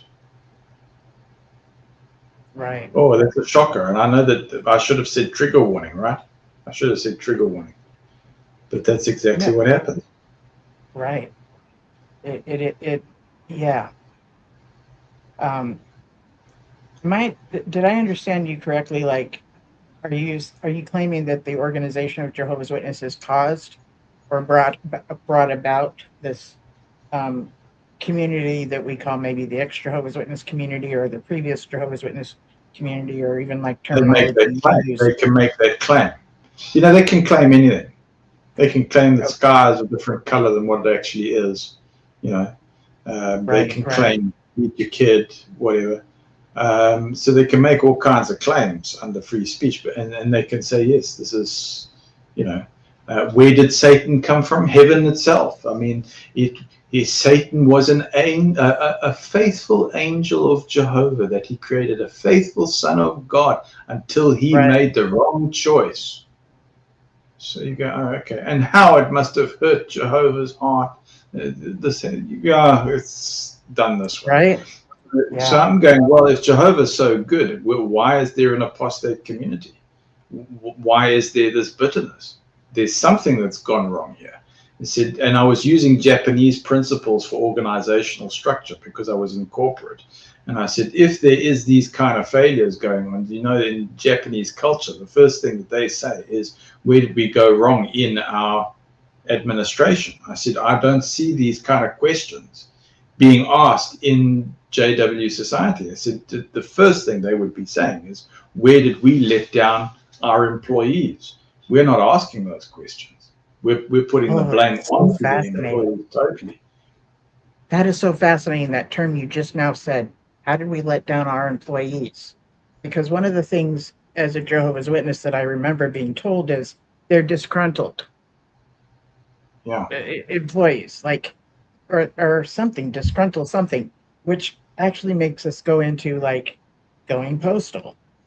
People went postal in society at large, and they came back with a vengeance, right? So, sure. And there are people that leave this organization in part of mourning over something that is lost, whether it was something healthy or unhealthy. You will go through a mourning period, a time of, depression and sadness. And part of that is getting angry. Part of that is being pissed, okay? and having resentment. There's that stage that comes up in your healing. So yes, we've seen ex-Jehovah's Witnesses do some Yeah, pretty horrendous things, right? absolutely. It, But look, when I asked that question in amongst JW, legitimately with governing body audience, because they said, no, Matt, you've got the right to address the governing body directly, and they will give you the answers. I said, well, why are we generating apostates? It's happening right in our midst. I said, and your top tiers are talking like apostates. I mean, you say that you're accusing apostates, but they talk exactly like apostates, worse than, absolutely worse than. I said, every kind of trick in the book is what the top tier knows is happening. I said, we seem to be generating this as an organization. So what's going on? That fits 1984, that you create your own opposition. Is that how the system works? And I'm going to say something controversial and people can shout me down. I'll say that's exactly how the system works, because the system isn't about serving the people that they are inviting in, or that they say that they're inviting in. It is, as per the original charter and as per the third Watchtower magazine that you would get if you were a shareholder, that said, if they call the servant Beelzebub, what more of the master? It puts into that charter that this was for real estate transactions. That was the reason why it was incorporated. It was saying to handle these kind of assets. Later on down the line, there's this whole narrative of governing body, faithful and discreet slave are the ones that are the unified in the body of Christ, and therefore deal with the master's belongings, and they start putting that into tangible assets, monetary assets, real estate assets, these other companies which are formed, Lepta, Minor, your Ireland companies, and that's what we do know of. There's companies that exist in other places and islands and offshore accounts and all of these kind of things that are going on, which are there to soften tax or to deflect tax, which actually you think about governments, they're all involved in those things. They've endeavored to go to the little man and stop you from having those accounts, but those things still exist on the bigger corporations. Those are the ones who are lobbying for changes in law, but it's for them to have monopoly and exclusive control over those things so that they don't have to necessarily pay tax. You talk about Trump and tax, there's a whole investigation and rabbit hole about that and how, yes. Yeah. One of the ways is media centers and museums and education facilities. So as you were talking about the museums and stuff, a couple of years back, maybe 3 years back, where Russell's grave is, there was a pyramid that had been there that was erected after his death. It was pink because pink was Russell's favorite color. And so it had been vandalized a few times and kind of, tenderly put back together. But this last time, the top portion of it was taken and vandalized, and it's hard to keep it all together without that top piece of the pyramid, which is a replica of the Pyramid of Gaza. And I remember when that happened, it literally broke my heart. Like, it was part of my culture of origin, and we don't know where it was taken to. We just know that the organization sent people down there to get it and to take it off and away. And I've heard rumors that maybe it would be put up in a museum or something to that effect of the organization. But I remember seeing it on the ground, and I'm probably going to make a video of this because I've kept a ton of screenshots of it, where the walls, broken apart and stuff. Had you ever, so my question to you is, have you ever heard of that pyramid being taken to be used in a museum for the Jehovah's Witnesses that they might have put together? Yeah, I've heard about it, but I haven't got a substantial document or an email internally that exists like that. But thanks for checking. I don't. There were Okay. contents. There were contents inside, and that was raided some time back, which is sad. Correct. But look out for it. And Mhm. I suppose if we really had to start tracing things down, I would use like a Stefan Schwartz protocol to try and start tracing those things, because Stefan Schwartz is really successful at what he does. His success rate is incredible. So I would put it into a think tank like Stefan Schwartz. The only problem is that he's been fairly sick, and Okay. but there's persons that are being trained up in those kind of protocols and the same kind of principles that are having high success rates for finding out these things. But yeah, I would say try and locate the contents of that pyramid, because it was a hollow structure. There was contents inside, like a time capsule. Right. And the 6 volume studies in the scriptures was in there too, right? And then there was like a box of things as well, right? That was Uh, part of the context that I recall. while we're on Mhm. air, I can't tell you definitely, Okay, so but now it would be now great to pursue. Yeah. yeah, it's interesting when I what I can recall, and that's not from a recent thing. That was from a an intentional um, breaking it apart. That this pyramid, it was an intention. It was intentionally done, and those things that were put into this pyramid for keepsake Was for right. later was, yeah, it was taken out and stolen, and that's kind of a shame. But because I read that it was the 6 volume set, um, helped to confirm that the seventh book added to the 6 volume set let me know that the set was already finished and that the story Rutherford was telling us that Russell already started a book and he finished it for Russell was not, in fact, the case. So that helped Load me. of crock, and then that's where you get the oracle coming from. So you find out who is the oracle, and That would under be law our who. that would be our Raymond Franz's uncle. You That know would be well. right. That would be what I've heard to have been called Crazy Freddie Franz. I've heard that's what they called him. Freddie, And yeah, and of course Barbara goes no. I think she takes it a step further and says she found mail that this he was nuts. I I've put it picture him politely. being I picture him being like genius, like that line between genius and crazy. I'm sure he was like that and even more. Even Yeah, more. but I mean, Barbara has on record indicated pathology. Okay. I'll have to look for that because I haven't So, seen it. you can have genius level like at Einstein, or what is it, spectrum autism, that kind of thing, Hmm. or manifesting what looks close to autism.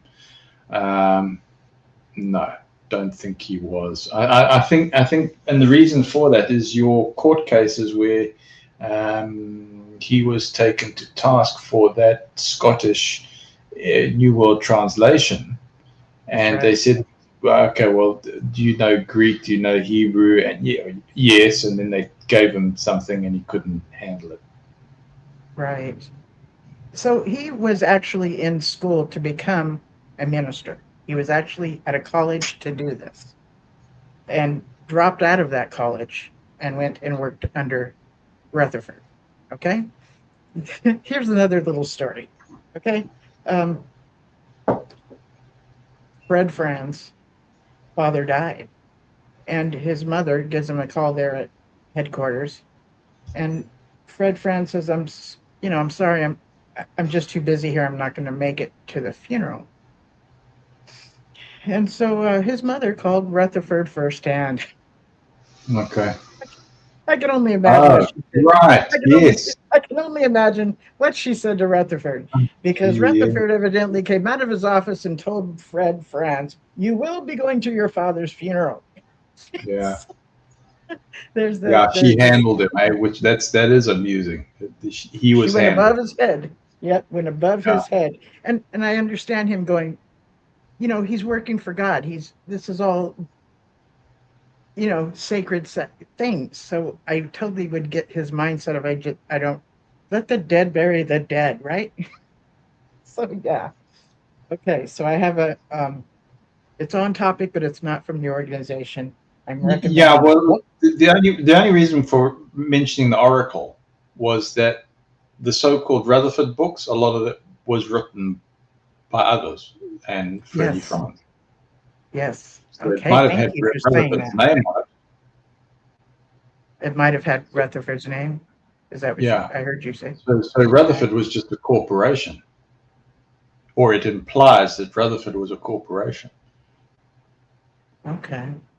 So if you think of Rutherford as a publishing house, Rutherford Publishing House, well, he could do that. He could have somebody like Franz employed as the book writer, but then still put his name on as Rutherford. And that's why there's, Right. oh, Rutherford was this prolific writer. No, he wasn't. No, he wasn't. Yep. Not technically speaking, not actually grafting, doing the work. He might have signed off on things. But Freddie Franz was the person behind, which is how he came in line for presidency. Okay. Yeah. After Rutherford was Noor, and then was Fred Franz, correct? As far as Yeah, the and okay. Molten off. Yeah. So okay. So there's that story of you will go to your father's funeral. Something else came to mind. I can't think of it, but it's going to come back to me. I want to recommend a book because of what Big Mac was talking about, banking and what we're all talking about. So much of the stuff we're talking about is not only within this organization of Jehovah's Witnesses, it's worldwide. Okay. So there's a book called simply Opus, OPUS, by Gareth Gore, Gareth Mm-hmm. Gore. The book is called Opus, and you can get it on audio, which is how I've listened to it a few times. So this person wrote about Opus Dei, okay, which is a group that started in Spain in the early 1900s. Yeah. And this person, Gareth Gore, and I believe it was his brother or somebody he was talking to, had a brother. I'm sorry, I don't remember how the brother came in. Reading this book is fascinating. It can be boring, but it connects a whole lot of dots. Okay, the book is called Mm-hmm. Opus, and Opus Dei is under the category of, I would say, Catholic. Okay, um, and there's a few things still involved in this United States government that has ties to Opus Dei that started in Spain under this one certain pastor that, I mean, one certain priest that I don't recall the name. Opus, let's see here. I think this is a description. Opus, the cult of dark money, human trafficking, and right wing conspiracy inside the Catholic Church. Okay. This might be people's reviews. A thrilling expose regarding, okay, recounting how members of Opus Dei, is a secretive, ultra conservative Catholic sect, pushed its radical agenda within the church and around the globe using billions of dollars siphoned. So, this is a pretty intriguing book. Um, I've read it a few times and think that you might benefit from it. Or if you look at interviews that have been done by the author, he recently met the Pope, by the way, and asked him for the information he had that he wrote the book about. And again, the author is Gareth Gore, Gareth Gore. The name of the book is Opus, OPUS. Okay, there's that. Because I consider this book as being the opposite of information control. You'll find out some things that you just you didn't know about, and it can connect dots. Right. So that's why I'm telling you all about it. So let's go Well, under, that's why I bring up that Spencer book. What's it? Interview with an Extraterrestrial, because it goes into the whole pyramidology. 1914. Why is 1914 significant? What was that all about? Why do they keep pointing to 1914? Why are the pyramids a big deal? And you can take it literal or you can take it metaphorical, whatever. So I think probably the best way, if I can venture an opinion, is to look at Spencer's work, Lawrence Spencer, and to say, hang on, if you look at it from a metaphorical point of view, it's easier for the mind, if you've got a story, to be able to make things fit. So rather than going, oh, this is absolute and this is truth or whatever, you can make your opinion. You can decide, no, this is absolutely true. Sure, you can do that. Or you can take it from the metaphorical point of view and use it to deconstruct what was going on, because it's still based on facts. It mentions Cecil Rhodes, for instance, and puts it into a very, very profound way. And we were talking about Bigelow, for instance, on the Bigelow Institute for Consciousness Studies. You look at a book from like Spencer there, Interview with an Extraterrestrial, and it'll fit the front line of what's being discussed in Congress right now with disclosure, with the likes of Danny Sheehan, with the likes of Bigelow, for instance. They're all a connected circle. And this is very much front line. I mean, this was going right throughout last year, folks, but you weren't hearing about it. It was heavily censored, massively censored. And Trump, forgive me, I was going through some things today and I saw headlines that said Trump is getting ready to release these UFO files, which sounds exactly what you're talking about. But what were you going to say about Trump? So he set up something with who was the previous president before Trump? You had Biden, Bill, and then before Biden was Barack Obama. Yes, Barack Obama. Yes. So Barack Obama, and you see the skit with Barack Obama talking about aliens and UFOs and that getting controversial, and then Trump is interviewed about that and he goes, oh yeah, he shouldn't have released that information. And you're going, man, this is a deliberate, they're playing with people and it's a distraction, and oh man, wow, that's what happens in the movie. Yeah, but you take a look at that Spencer book and it just blows this wide open, and you can see how things work from it. And I'm going to propose to the audience, just for their sensibilities, take it as a metaphorical framework, or I should say, please use the essential critical thinking approach when looking into these things. It's your right to take it as true or not. But it is a book that can accelerate you very, very quickly for what's going on. Wow. It's I know it's a lot of information. So if you did it as an audio book, it's probably 7 hours. But I every now and then I go to bed with it and just have it playing, because it gives me ideas. I go, oh, crumbs, yeah, there's an aspect that still applies. So I find it very, very useful like that, because it helps me to start looking at patterns and decompiling what's going on in the news. I know that there are some very, very big, significant think tanks that use that book, and they train their analysts with that book, and that just accelerates these people super fast. Tell the audience what the purpose of a think tank is. Okay. The think tank that I'm talking about, okay, that I'm referring to, would be looking at. Okay, I'll give you an example. So I was involved in corporate work. We would have an economist come in, famous economist. He would come in and give us a 5-year plan. This is where things are going to happen in the economy, 5 years. Okay. You would bang on. absolutely bang on. So when you hire him, he does his slides and shows you what's happening. The analyst patterns. Okay, the reason why you're paying for him is so that you make business decisions in a 5-year plan that are going to benefit your business. And it just becomes easy because he's done the analytics. He's looked at figures, he's looked at trends, he's looked at fluctuations, and he can see, oh, there's patterns. This is what's going to happen. These are the agendas. I've been able to talk to top influencers, and this is where it's heading. And so, instead of guessing at the stock market, you've now got what dangerously would be called insider information.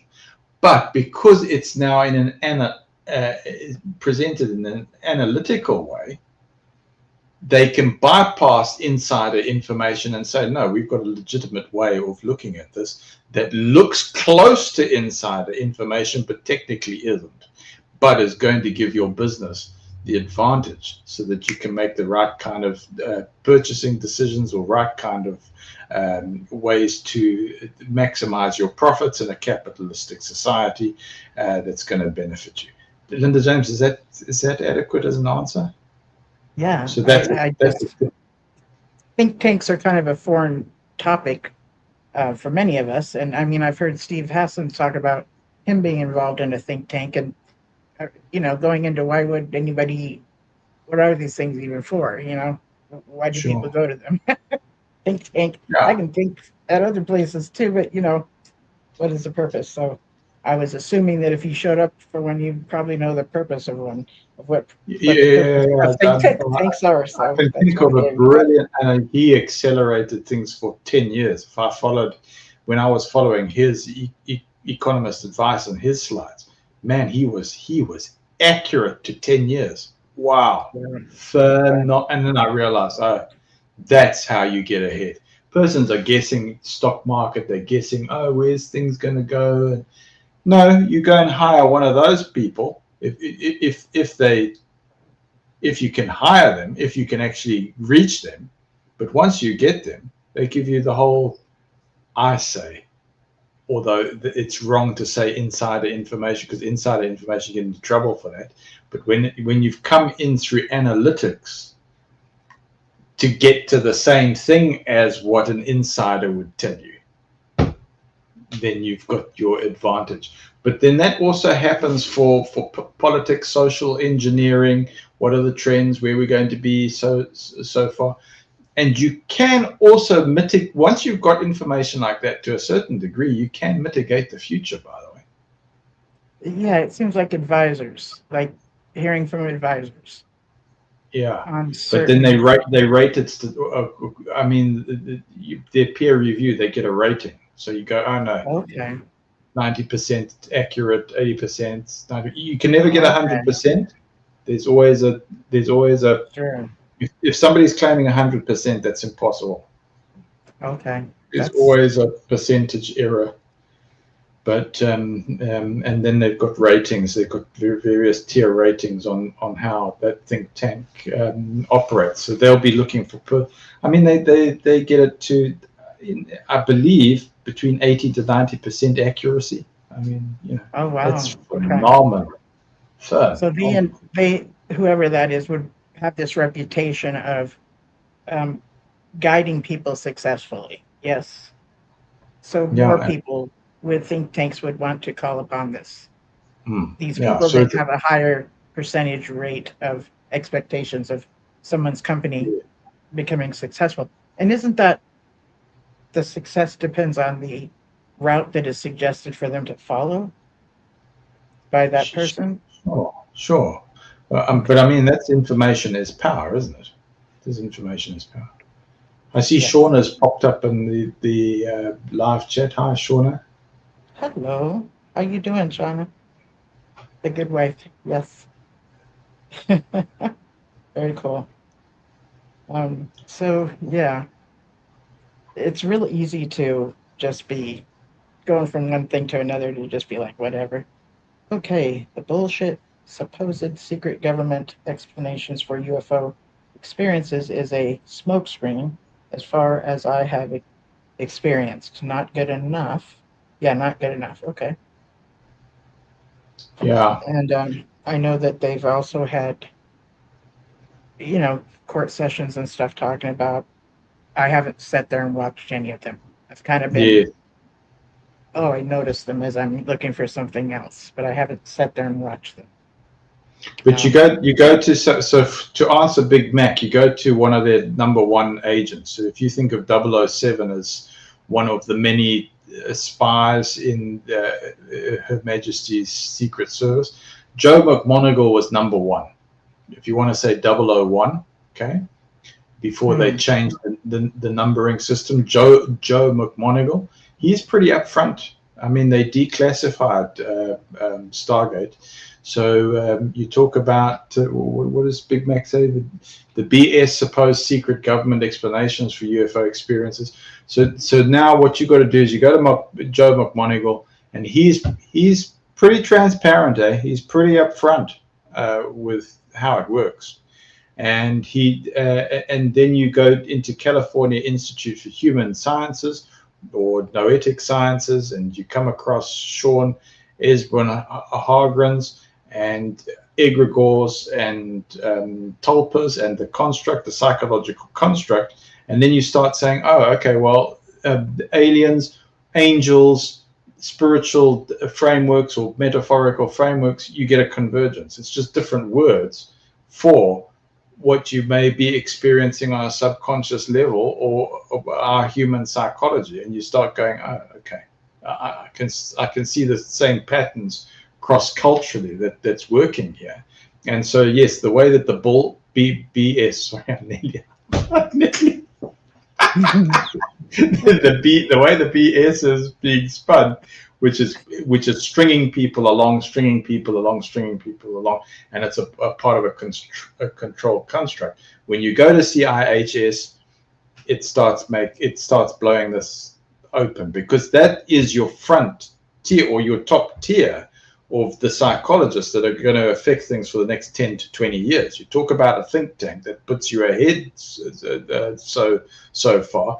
That's why you would get a degree. That's why you would get a doctorate from CIHS, is to put you ahead for the next 20 years. That's why Stephen Schwartz did what he did in his think tank, because he's got a bunch of kids and he's going, well, what have I done bringing them into the world? I want to see that they're okay at least for the next 20 years. So that's how that works. Okay. And so it's understanding what's shaping the future. That's shaping the future. That's why Russell Tarr gets banned off YouTube for his TED talk. For his TED talk. Wow. Yeah. And then Big Mac says, I've seen what I've seen. So exclamation point after it. Like, I know what I've seen. Like, he's being, I know what I've seen. And no, you're right. There's a lot of. I've heard you talk in this area that is something I am totally unfamiliar with. I hear you flow in it. It's incredibly foreign to me, but as I'm hearing you talk about it, like it all makes sense. I kind of wonder if that might make sense for me in the future. Right now, I don't have enough bricks for it to land in there, but it could later if I'm educating myself on certain things, I don't want Big Mac also to feel like he's being undermined. You're certainly not. You're what you're bringing in here, you're correct. I actually agree with you. You are bang on. You 100%. But the important thing is to not put it in a sensational way, but to also say, well, what is actually going on? What's actually going on in the frontiers? We're at an incredible information age. I realize that there's a lot of disinformation, but we've never had access to correct information like we have now. And this is why persons are going, we're also in a very dangerous state. This is why California has got this problem with these operating systems, or this fight between Linux and Microsoft's operating system, what is it, Windows, because they introduced this age verification thing, which Linux doesn't have. It doesn't have it, but it's a real problem. But the whole reason for that is this information control censorship thing. It's under the guise of let's protect the children. But actually it doesn't. Since when have children been protected? The whole big e-files shows you that there isn't this protection on the top tiers of governance. It's not happening. That's what the sensationalism is all about, and the big uproar and the pressure that was on Trump to have these files brought out, which have been redacted. But even then, even though it's redacted, there's still enough to show that, hell's bells, this is threatening the whole governance structure, because you can actually see that it doesn't have the people's interests at heart, nor the planet. And if we don't get it right, we're going to split the planet into pieces. I mean, just blow it up, you know. I hear and you. It's critical. It's absolutely critical. I want to add that the United States does not have human rights that protect children. Children have no human rights here in the United States. Google it, okay? Children have no human rights here in the United States. Well, what does Dallas say? Dallas says they're property. Children are property? Yeah, that's Have you ever seen Dallas in the comments say that they're property according to the law? I wouldn't doubt it, yeah. So I've seen that fly. I've seen that fly in the comments and go, that's an astute observation. Very astute. I know at the time that we, as women, as being a daughter of a man or a wife of a man, we were considered property of them, and so would the children be considered property of men, which is why we carried the man's last name. We belonged to them. Okay. Yeah. Well, it's part of maritime admiralty law, because you give birth, and a ship has got its birth, right? And it's all of that language, legalistic language, because you are goods that are carried through, or it's got goods that are carried through its waters. So a woman gives birth, or who helps assist. You've got the nurse, but the doctor. So the ship is at the dock yard. So you've got all this parallels, and you start deconstructing the language, and you see, oh, okay, so there's a product, and birth certificate. And am I hearing shades of Jordan Peterson here? Yes. Jordan Peterson, Jordan Maxwell. Okay. So Jordan Maxwell also did this. Is that the one that used to be a Jehovah's Witness? Maxwell? Jordan Maxwell? That's what I'm talking about. Jordan Maxwell. He says he wasn't, but he was in their company, and he exposed the JP Morgan connection and BlackRock. Yes. I apologize for saying Peter. I meant Morgan. And I meant the second one. No, but you're in the kind of right direction. And the think tank that I'm involved in, I see that there's people that they interviewed who interviewed Jordan Maxwell when he was in his heyday. And you've got to understand who educated Maxwell, who educated him. And why does Matt Gray know about him? Matt Gray knows about him because of Springmeier and Jordan Maxwell. And they were saying to me, long time ago, Matt, by the way, you've been accused of being involved with these people. And I'm going, I've got no idea who they are. Why is branch committee coming down on me about this? This is just another fabrication that's just there to discredit my character. What is this all about? And I had to get educated on it. That's why I say, all the things that were so-called apostate, the only reason why I had to know about it is because I had to defend myself against it, because they had introduced it to me. They had sat me down and said, oh, by the way, Springmeier. Who's Springmeier? I don't know. Illuminati. I'm part of the Illuminati. How? I don't understand, because I didn't get the education. I'm stupid. Right. I'm a pioneer out in the bush. You told me I couldn't go to university. University. You know? Yeah. So I had to go, and now I'm hilariously true. I had to defend myself, and I had to go and get crash courses on who these people were, only to realize, oh, gee, what have you guys actually done? And they were telling me details about what Springmeier is talking about, and my ancestry, my family ancestry, and what's the Greys and the Astor family, and I'm having to go into it, and I'm going, geez, this is real, this stuff. Wow. Yeah. Wow. But who taught me? Essentially, it was branch committee. I wouldn't have known about it if these accusations hadn't been flying. And I had to learn about Enochian. I had to learn about this, or because I had to learn about Illuminati. I had to learn about Jordan Maxwell. So thanks, JW, you gave me the education I needed because I was real stupid and I didn't know. But when you started accusing me and I had to defend myself in one judicial after another, because it wasn't just one I faced. And I was a pretty upfront guy. I was sharing my intimate thoughts with these people, but they were coming up with accusations that were bogus. I had to learn how to defend myself. You say, how many judicials have you been in? I think I had at least one a year, or almost every 6 months. No, it's been hectic. That's why I say, my brother tells me, Matt, all you did in this organization was bent over and had it stuck up you. He puts it real crude, and he says, and you kept taking it. You kept asking for it. I think you can sense the anger. Right? Yes. Yes, and I've spoken of myself as wearing a neon sign that says, come screw me over, because I'll take it, right? I reflect on I hear you. Just sitting back.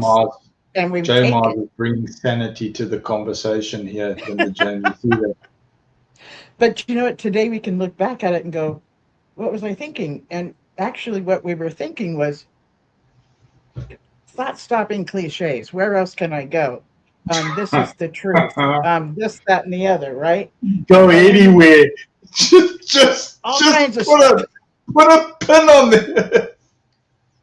Put a pin on the map and just show up there. Even the Gaza Strip might be okay. I'm getting out of hand. Right. Yeah. So, but we had all these stopping cliches. That's. Yeah. I believe what kept us in, even as we were being abused, and it was so obvious that we were being abused, but why didn't we see it? Okay. And then I think of past relationships I've had, right? Today I can see everything so clearly, but I didn't at the time. Yeah. And even as I've talked about my friendship with the first apostate I ever met, Cynthia Hampton, she's revealed on the Leah Remini show that her husband used to beat her. Okay. And then he smoked a cigarette and he got disfellowship for smoking a cigarette, not beating her, but smoking a cigarette. And it was that had Leah Remini say, unfreaking believable. But when I first heard this story, I was like, yeah, that sounds about right. This was my reality. I grew up getting beat. This was my normal. Okay.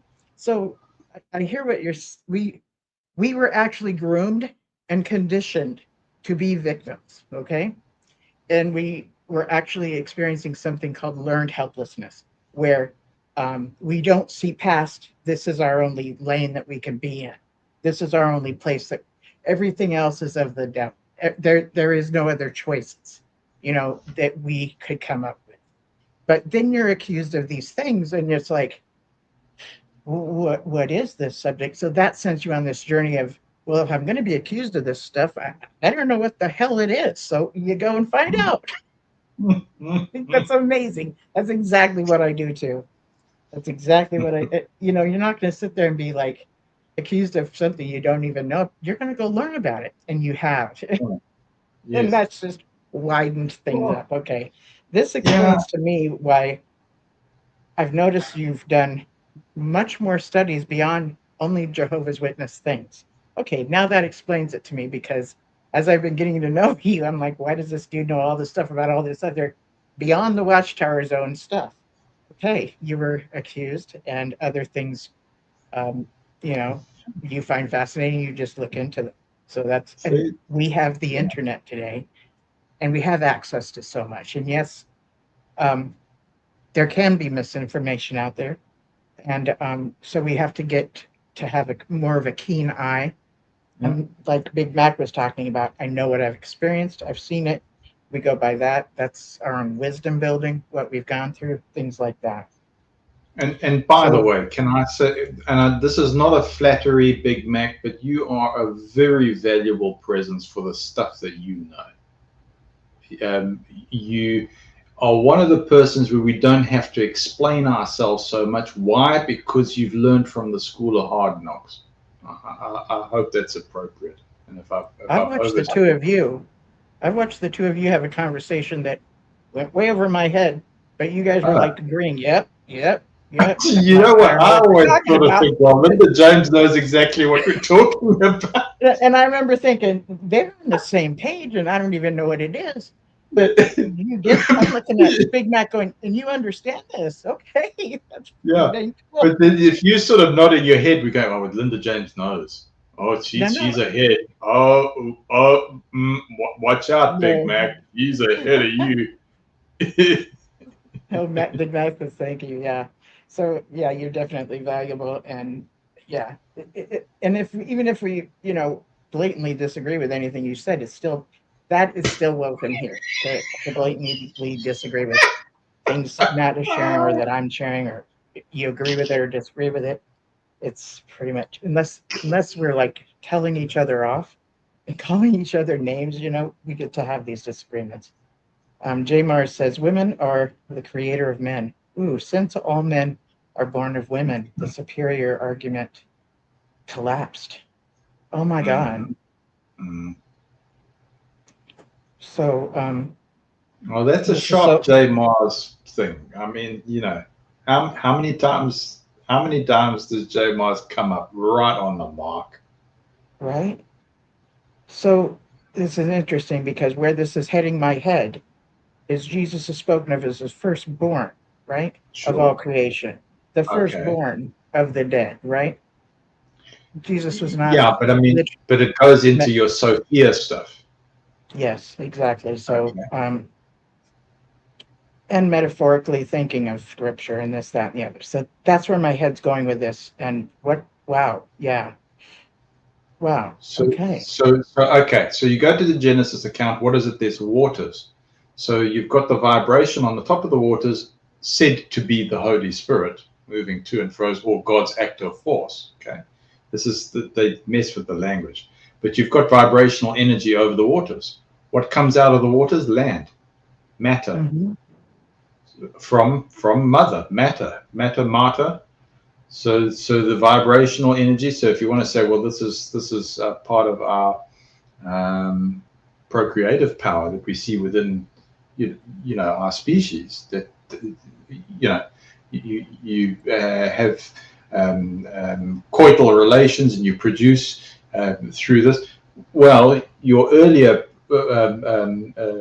model there is this vibrational energy over the waters and matter comes out. It's a solidification. Even ice is a materialization of the liquid to a hard substance, or and you could say, well, everything melts, and you see that with stone and volcanic activity, and that's Mount Sinai, and that's the woman, and this is her genitalia and her womb and all of that, and right. Ram, and so looking at Mother Earth, and then we'd call the organization Mother. Isn't that fascinating? Something along the lines of being the bride of Christ. Yeah, sure. And then you go to the macrocosmic, and you look in the universe, and you see what looked like a couple of spheres that are coming together, which is your Christian fish, or it's your two spheres together, convergence, and this is your womb, and it's shooting out stars. I mean, you're seeing these nebula out in the universe, and you're going, well, hang on a second, this looks like our procreative systems, but this massive scale, what's going on, and these stars are coming out. So you're seeing this in Platonic solids, for instance, and they were doing this with us as kids. Rabbis were coming from Israel and saying, listen, how can we build the Platonic solids? How can we see this? And you've got Viewing Channel saying a profound thing, because Viewing Channel takes it a step further. All religions are man-made. We created the gods. We worship our own creations, which is worshipping ourselves. There is no God. Well, there's the 10,000 that man has come up with. Well, that's interstellar. But then it's also Jesus Christ. We are gods. So this is coming back to CIHS, California Institute for Human Studies, or the Noetic Sciences. and going with it. We are constructing these things. If you want it in a nice film package, then go and look at something like Interstellar by Christopher Nolan. And you will see, oh, they start off with the aliens, and then they discover, oh, that's us. That's what Joe McGonigal says from Stargate. He says the same thing. Oh, that's us. Okay. So viewing channel, yeah, you're on the front line. Wow. I've also heard that we actually come from Stardust. Yes? Have you heard this? Sure, but then what's the Stardust? It's energy, because you look at the atomic structure. What is it? Well, they say, oh, well, what you taught in school is it's protons, neutrons, and electrons. But then if you look at something like syncretism, which I realize can be controversial, you say that whole model is actually like a donut, or it's this donut shape. That's what it is, and that's what we see with Schumann resonance, and you see it with like in Norway, the Aurora Borealis, and you can see that, oh, this is the shape that's around the Earth, and then, of course, we have that from our solar plexus, and we're connected in these fields as well. And it's the whole aura system, or chakra system, as a way to describe it, with the different colors of frequency, or Gregorian chants, if you want it in sound. That was the way that they were healing people in these temples or in the churches, was the sound, Gregorian chants. You know, this was all designed to create these frequencies to correct things that were out of balance. And that's why you've got all of the different colors that are coming in through the stained glass windows, because that was your light therapy to realign persons that were coming in, because they understood the principles of how the Earth works and how humans relate to that, and also your solar system, and you see the same kind of shapes as it moves in these spirals through the universe or through the cosmos. You see exactly those kind of things, and you see the feminine structures. If you deny the feminine structures, you're denying our origins, you're denying how we come about. And that's why there's this study of Platonic solids, and they teach children in these Jewish systems, for instance, or in the Kabbalistic systems, they teach you how to do that. And I draw from those meditations even now. I go back to those meditations the rabbis were teaching, and I go, oh, this is how you build the universe inside your own mind. You've got the abilities. Big Mac, our mothers protect us growing up, and then we protect our mothers. Yeah, look, everything's a balance. Everything's a balance. There's a balance there. Very yin-yang, yes. You can't subtract your masculine energies. You know, right. It's not just all feminine. Yeah, it's got its, you know. Yeah. So, wow. Okay. I'm going to give the bite model a rest, and this is I'm sorry. No, it's all good. We're trying to incorporate also what's in the chat as well, because sometimes we neglect the chat. That's what I want us to do. How far did we get? Did we get one sentence of the bite model? We got a couple of subjects. We're still in information control. We can pick that up next weekend. Unethical use of confession is what will be next, which is number 6 and the last one of information control. We'll touch on that. Number 6, unethical use of confession, mark. Yes. We mark it. Unethical use of confession. Let's make a mark, and then we can go back in the transcript and we can pick up where we left off. Okay. So there's this thing going on, guys. Speaking of free speech, so there used to be this thing called, let me take this off here. And maybe I can find it.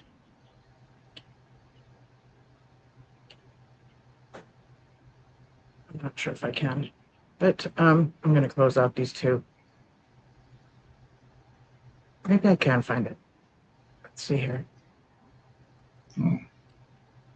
You're becoming more proficient with how to move things around. I'm going to get on top of Video Ninja and what's this other thing? OBS. Oh, yes, you will. You'll be getting all into that. That's cool. Yeah. Because I see the same things you're doing. That's what Video Ninja does. Okay.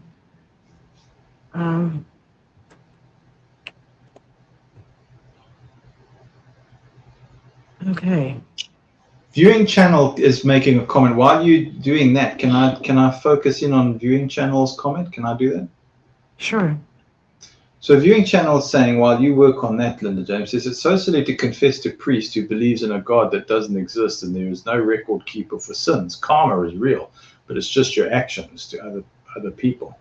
I go to George Lucas viewing channel. I'm gonna suggest this one. George Lucas and his film THX 1138, because oh man, I was so sad that he passed away.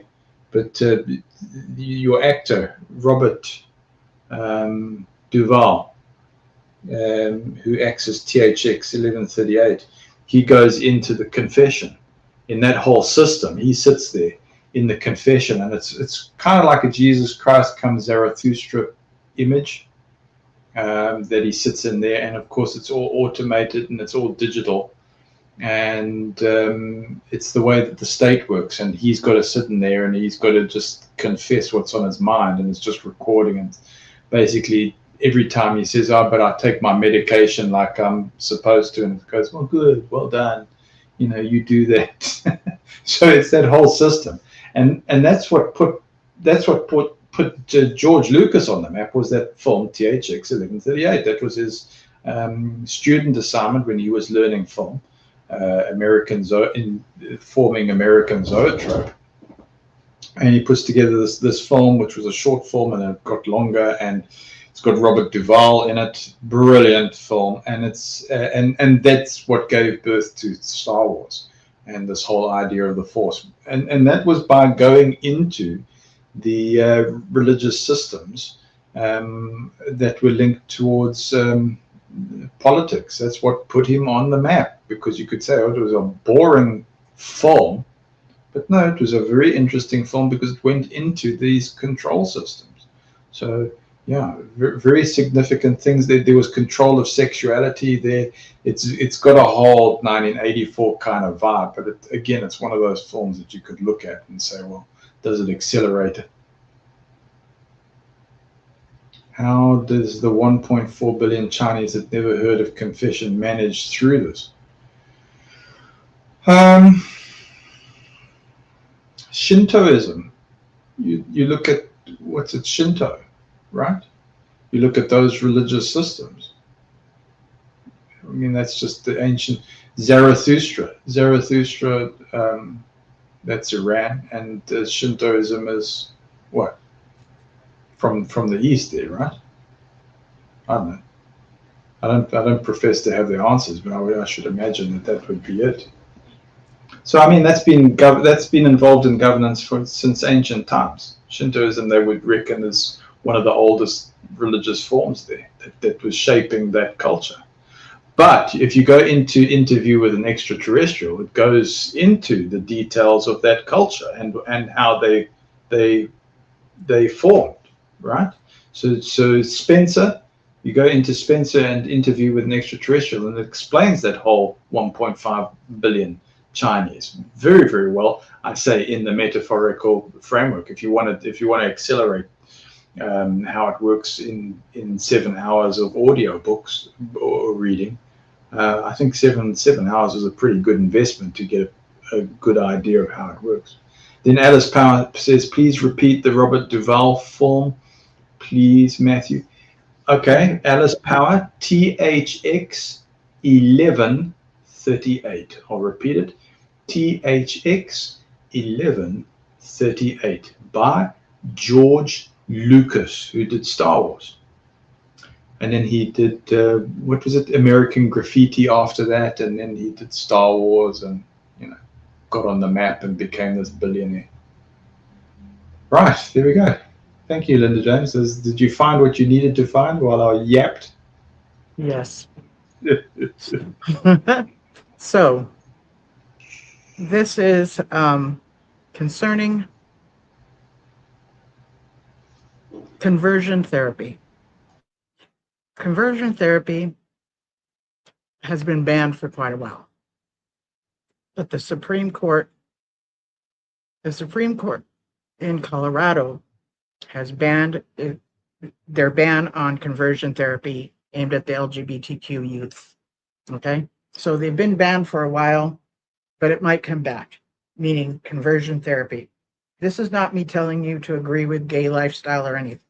What I'm saying is that this practice could become a thing again. And it's been made illegal for actual licensed therapists to be part of conversion therapy.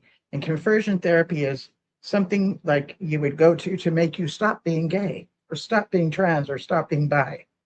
And it's, I don't know what all it is involved, but it's supposed to, like, you know, pray the gay away kind of stuff. All right. And it's, you know, kind of a Christian backed up thing. But licensed therapists have been, it's illegal for them to take part in such therapies. And for it to be called a therapy is even that's very misleading. So, but there are churches that have still done conversion therapy with say maybe just youth pastors or people within their church. They'll have these conversion therapies of helping gay people no longer be gay. And the whole idea is that one day they chose to be gay. And if they chose to be gay, they can choose not to be gay and to be straight, cisgendered, and normal, and get, you know, God will be pleased with them again. So, so there was a conversion therapy under what was called Exodus. The person that created Exodus was a gay man himself. Spent a lot of years having this, you know, frame that churches can use and therapists and everybody could use. He has since came out and apologized because it doesn't work and he was still gay. Okay. But the result of this, and why I'm bringing this up, is because of the suicides, the unalived youth that comes as a result of this. That's why I'm bringing it up. This could come back into play within the United States, and here in Colorado, it's being talked about as let's bring it back. Okay, that's why I'm bringing it up. And the way it was done is a therapist was saying this goes against her free speech. That's why I said, remind me, free speech. For her to not be able to be involved in something like this. So that's what's going on now. It's not at the place of completion, but that's what's coming up. And I just wanted to bring it to your attention. Again, I'm not telling you you have to agree that people, you know, whatever, okay? Whatever your thoughts are, or whatever your thoughts are. I'm bringing this up because of what I believe is a form of spiritual abuse. And it's incredibly dangerous. And they've documented many reasons to not bring this back, with actual licensed therapists being a part of it. So this could be overturned. And that's why I wanted to bring it up. So if you could, you know, kind of look into it. I thought about reading this article to you, but I'm not sure if I'm quite in the mood. So if you want to, I'll try to put a article about it in the description box. And I just wanted to give you guys a heads up that this is coming around. And that's all I wanted to do. So this female Christian therapist is you know, going to court about this and wanting to get things overturned. And that's the information there that I wanted to share. I think I'll leave it at that. Yeah. Okay.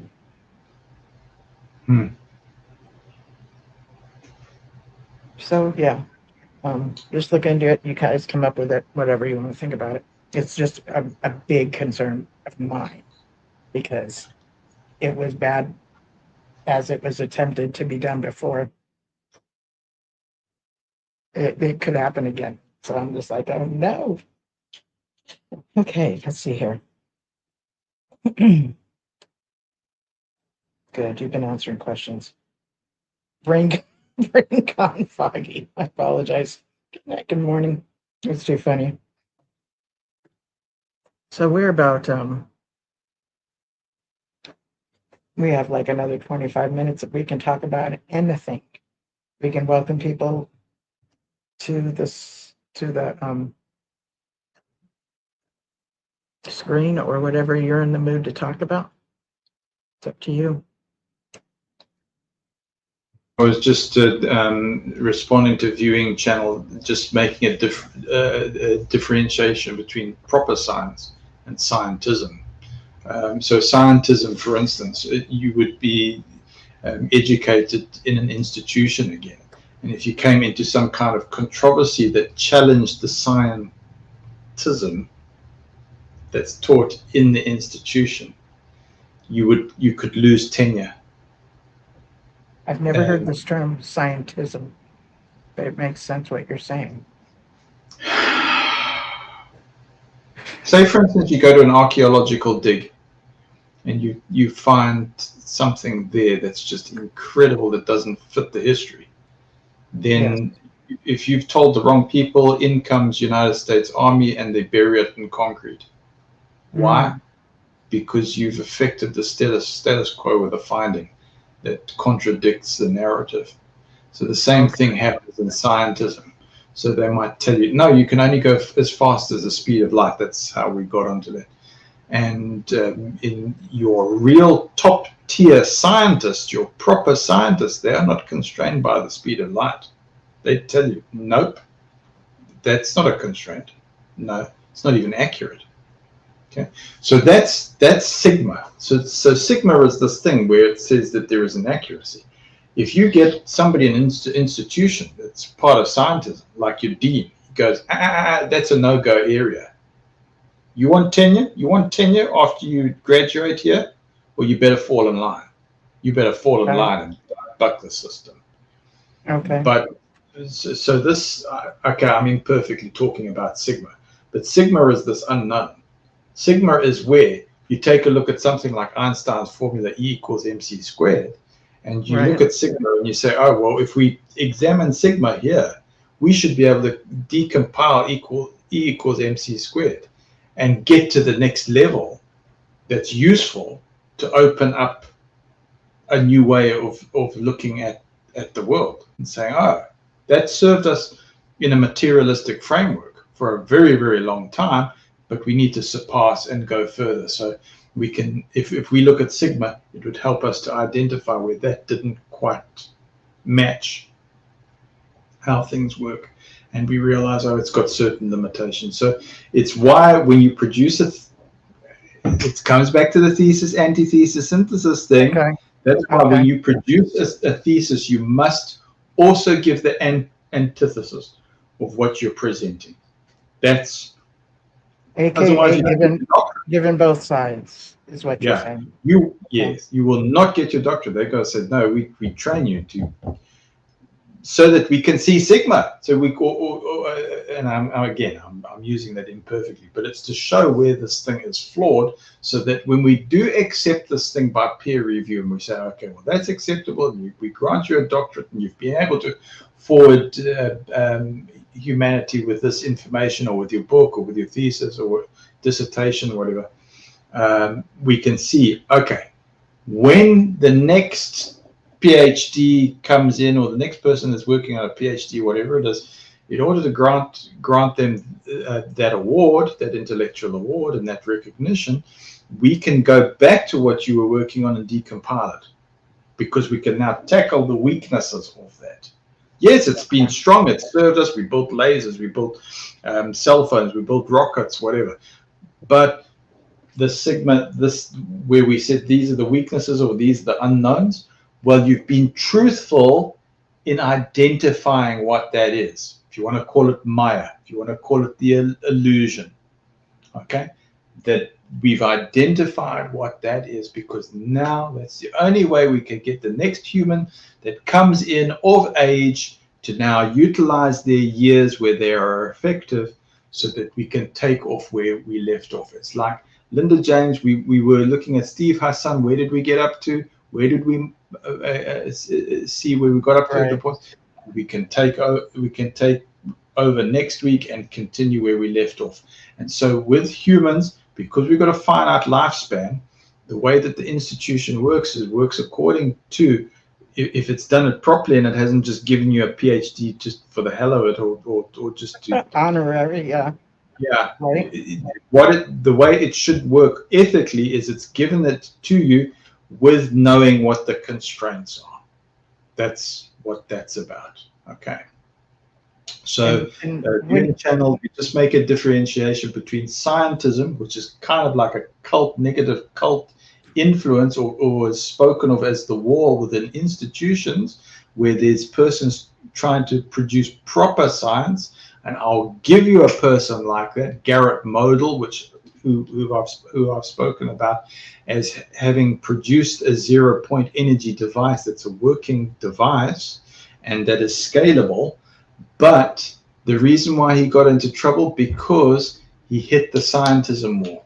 They were going, no, we don't like this. Because who's funding the institutions is your big companies, your big corporations that are controlling things. So if he comes up with 0-point energy, what would happen to the oil situation? Because isn't that therefore producing energy and fuel and things like this? So persons that may have your energy enterprises on the go and are controlling things in the economy, if Garrett Model's 0-point energy things comes into play, well, then what need do we have for oil?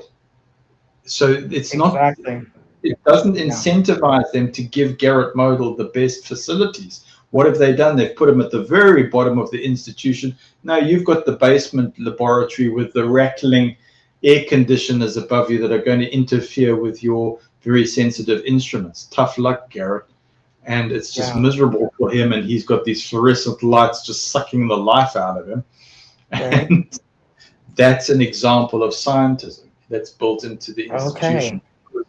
They're going, well, Garrett, you better be grateful for what you had. Where did you get funding from? You got it from, I don't know, the oil company or whatever. I've simplified it, but it's the incentivization that says, okay, if your science fits what we want, then by all means go with it. So your true clever minds understand how the institution works and goes, no, okay, we will please them, but like the what's it, Michelangelo and the Sistine Chapel, and he's got the guy with his pants down, and he goes, I'm going to insert this as a big, excuse me for saying this, screw you to the institution. Because if he gets caught, it's like, this is what's going to happen. But he manages to insert and goes, is it a guy's butt or it isn't? You know, you don't know. So somebody who's really clever understands and says, I'm going to make the system work for me. So somebody like Garrett will produce the device,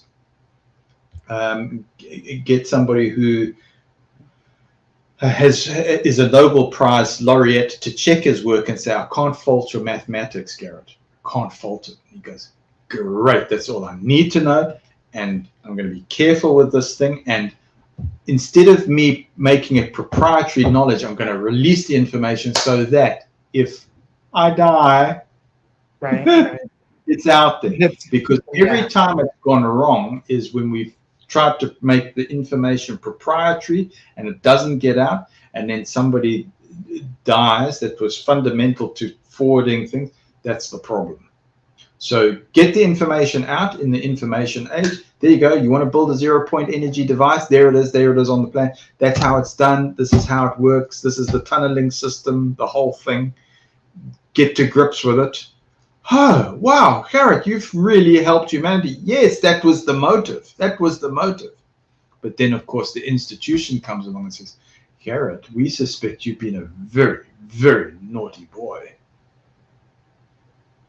Okay. You know, or do we defrock you of your scientific? Anyway, I think Right, he's right. smart enough, and the way he's done it, it's yeah. That is so But it's fascinating. Okay. illustrating the difference between science and scientism. Okay. Thank you for explaining that to me because I did not know the difference. Okay. John's already given us thumbs up. Speaking of thumbs up, if you guys have enjoyed this show tonight, please give it likes and share it with someone if you appreciated tonight's show. And because that's how this whole thing works, how things get more, um, whatever that's called, the algorithm likes it better and it will be shared with more people. So I'm really about having the growth of this channel happen more organically and not super pushed. But when I end the show and stuff and say to you that if you found it helpful or whatever, please share it. But I also know that I don't want to be one of those people that has a information every day. I would not be up to that. So I know my limits, and I've even been asked to do something else that someone was going to let go of. And I took 2 weeks to think about it, and I decided, you know what, I don't even want to take that on. So I just know my limits. So I'm not going to push this very hard. I'm just going to let it be more of a word of mouth and do my own advertising and stuff. And if you guys want to offer it, please do so. But I'm not going to make myself nuts over it. I'm not going to do a ton of shows either because I know that when I wear myself out, it's not a good day. Uh-oh. I also wanted to bring up that for the Memorial of Jehovah's Witnesses, Matthew came up with a talk, and the way that happened was we were talking to Gigi a few weekends ago, and she was saying she really wanted to go to the memorial or have a memorial. And we both looked at Matthew and was like, "You want to do it?" And I told him a few things to make it more of a unique style rather than the way we've heard it from the Watchtower. And what he came up with was something that just brought me so much joy. And I encourage you guys to be able to view it. And if that's something you like, some people are just like, the memorial, no, thank you. No, thank you. And that's fine. If it's a no, thank you, that's fine. But if it's something of value for you, please check out the video that Matthew made. I thought it was pretty amazing. So yeah, I wanted to bring that up. And Thank you, Linda James. It started here. It started on this channel. It started from community. This thing came about from everybody here. Yeah, exactly. I thought so too. We had a few problems, obviously. I mean, it wasn't straightforward. I mean, there was ISP problems, but because we had discussed together as community, I think we were as prepared as we could be. Yes. And as it turns out, even with the problems we did experience, in my heart of hearts, I feel it was successful. I'm so glad, because I did too. I do too. You might look at it and go, geez, Matt, you really need to sort out this ISP problem. I don't know. I'm open. If we get better ideas coming through on the channel, we'll implement. The whole way that worked was testing and like Sheila going thumbs up or no, can't hear you, or no, it's a mess. I think we had Claudia who said, no, it's choppy and it's not working. We had to solve that. We had to solve. So it was a bit of trial and error. Right. And then eventually we got to the day and it was, this is it. This is as good as it's going to get. So. And you came up with the idea of doing it for 24 hours so that it would reach everybody's time all over the whole world. Came up with that idea. Say that again? I said, was that me coming up with that? What was I thinking? Yes. Yes, it was you. That's why I needed to take a nap. That's it. I sort of wanted to have somebody to blame, but the person to blame is me. Yes. Yes. It was your idea, and I relate it so much to Purple. Purple might not be here today. Yes, it was your idea. It was all your fault. So. Oh my God. I haven't quite recovered. So, I can feel the I was blood like, rushing. You know. yep. Oh dear. So I'm real pleased What did with, Alice Power Brain's gone for you? Yeah. Join the club. yep. So I'm hoping that this becomes part of a yearly tradition. Um, Okay. it, like you don't even have to write another talk for next year. I mean, to me, that this one is so amazing. But whatever comes to mind for you, the idea of it being 24 hours long, I wouldn't do that. But I love the premise behind it.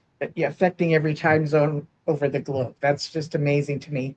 Purple does something like that around Christmas time, and rather than Oh, him doing it the whole time, he actually has people fill in slots.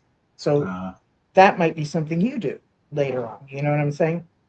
well, let's see if we Uh, can get to a better place. Yeah, sure. so I'm looking forward to how can we keep this going. Okay. So that's something I was super thrilled about.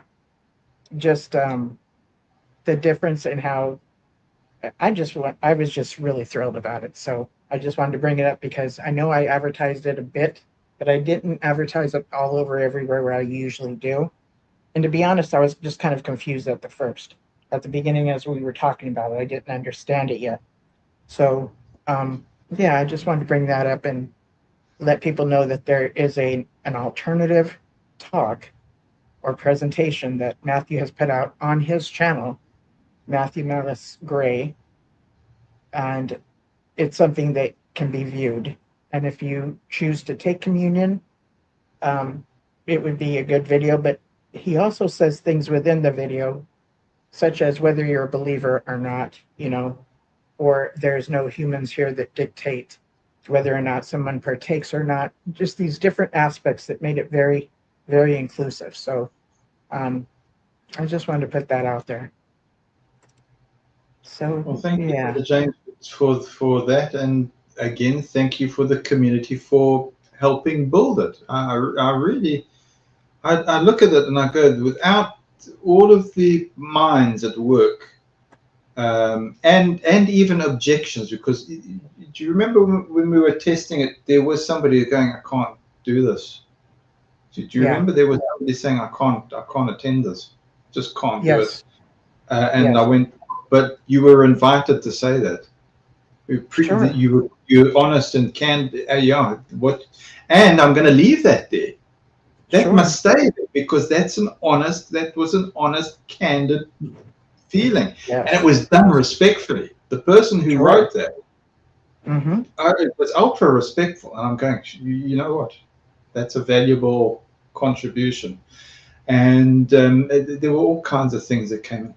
Linda James, something's happened on TikTok with that video. It's surpassed. I think it's surpassed 2,500.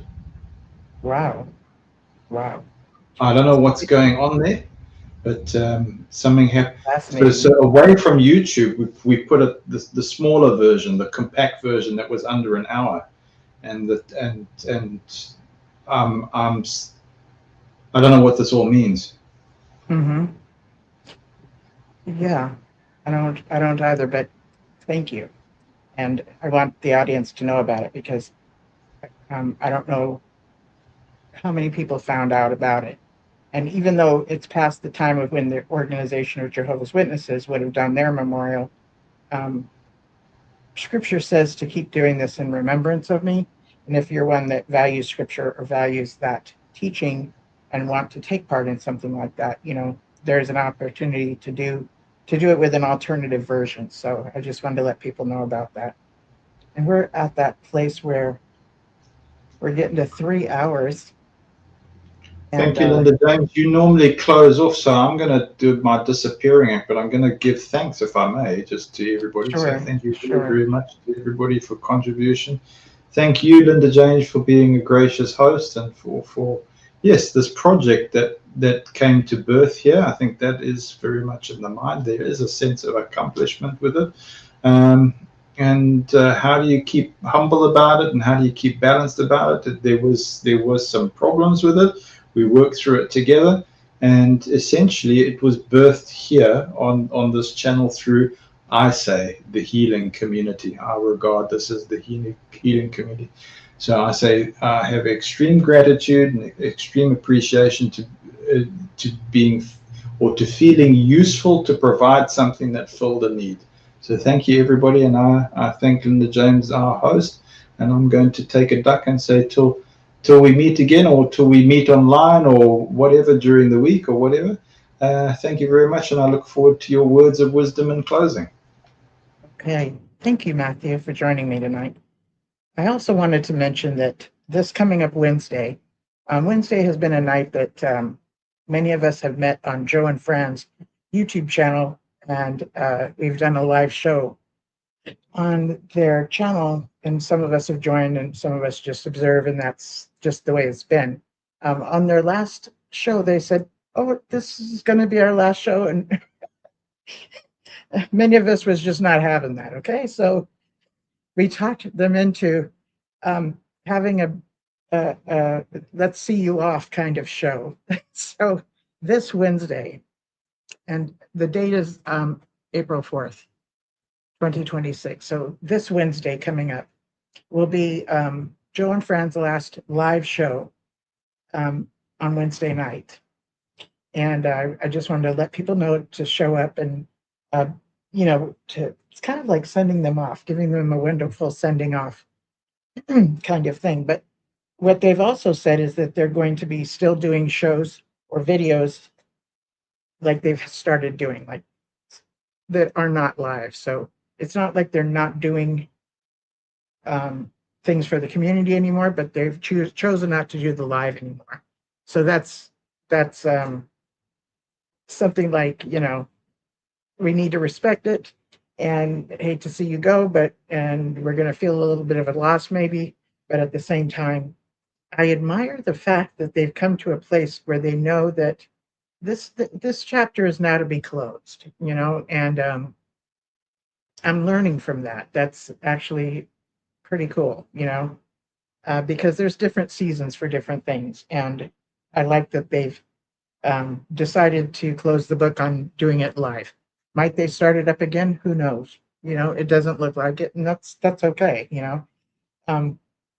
This community is something that is to be helpful for people to heal, to deconstruct watchtower theology, and different things about being in high control groups.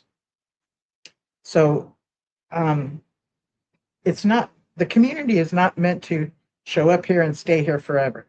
It's not uncommon for someone to feel like, like they just don't go back to watching, videos as much anymore.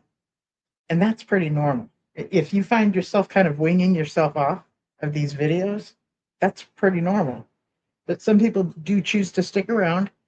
Some of them are admins of certain groups. Some of them do a channel like what I'm doing here. They've decided to still be part of this community, but more of a giving back. So when you do get involved in this community, please, if you could not get into service right away, I suggest to not get into service right away, but to get into doing some receiving, kicking back and allowing some things to resonate in your mind and to have your own thoughts about it, because that helps you to develop critical thinking and think about who you are going to develop in becoming. So that's something I just want to encourage. If you find yourself showing up in this community and just going into service right away, which I've seen people do, that's what, then you do that. That's fine. And I also suggest this too, if you've left the organization of Jehovah's Witnesses and you have this mindset of still remaining a Christian and you want to expand that and maybe check out a mainstream Christianity near where you live, I want to encourage you to not get into service right away in that area as well. I want to encourage you to receive what they're putting out, because if we don't have an informed mindset of what we're signing up for, we're going to be signing up for anything. Okay. So it's not uncommon to show up at a church and ask them for their list of doctrines and what is their mission statement. That's a normal thing to ask for. Okay. And ordinarily on Sundays or whatever, they have like a threefold paper that'll kind of talk about the song that they're going to have and what the name of the talk is about or what they're going to preach on, and is there visiting somebody from someplace else, and and on that it'll have sometimes their list of doctrines and their mission statement. So just by visiting the church, you might have access for it without even having to ask for it. But I want to encourage you to not get into service right away, because you might miss what you're actually signing up for, which is the organization had us get into service very quickly. And what happens is when you get into service and you are promoting a certain thing, what's best is that you already believe in it. And if you don't believe in it, your mind has to get to a place to believe in it. So that's part of the indoctrinating process. By having unbaptized publishers start to go out in service to promote this religion to society at large, they will come to a place where they can't sell it unless they believe in it. Okay. Yes, there's people that can, okay, but that's supposed to not be the ordinary person. There are people out there that can lie with ease or whatever, but unless you've experienced it, you really have no business selling it. So let yourself experience things more often before you begin selling something. Otherwise, your brain will do what is called cognitive dissonance. And you have to come up with one or the other. Either I totally bought into this, or I don't know enough about it to be for sure that I am in agreement with it. It will be easier to go to the side of I'm all about it and I totally promote it. That will give you a better peace of mind when you go door to door to preach, or if you stand next to the literature carts and then direct people to jw.org or whatever other high control group you might be involved in. So there's that. And if you like this show, please like it and share it. And I've noticed that people have been sharing it, so thank you. And this is truly a highlight of my week. And I always enjoy myself when I get a chance to host this show. I've been enjoying Matthew joining us and whoever else has been joining us. I love the people that show up in the chat. I was amazed to find out that Mama Bear's, her husband's grandfather, made wine for Joseph Rutherford. Wow, So that was fascinating. And I'm always learning things, whether I'm choosing to do research or just learning from you guys or Matthew or somebody that joins me. So thank you so much for that. I appreciate all of you. So I'm looking forward to talking with you guys next weekend. And thank you for being here. And those of you that catch the show later, thank you for being here as well. So I'm going to say goodnight. And I will see you all next week. Bye-bye. I never made it, but I know what it takes. I'm motivated by a mix of emotions.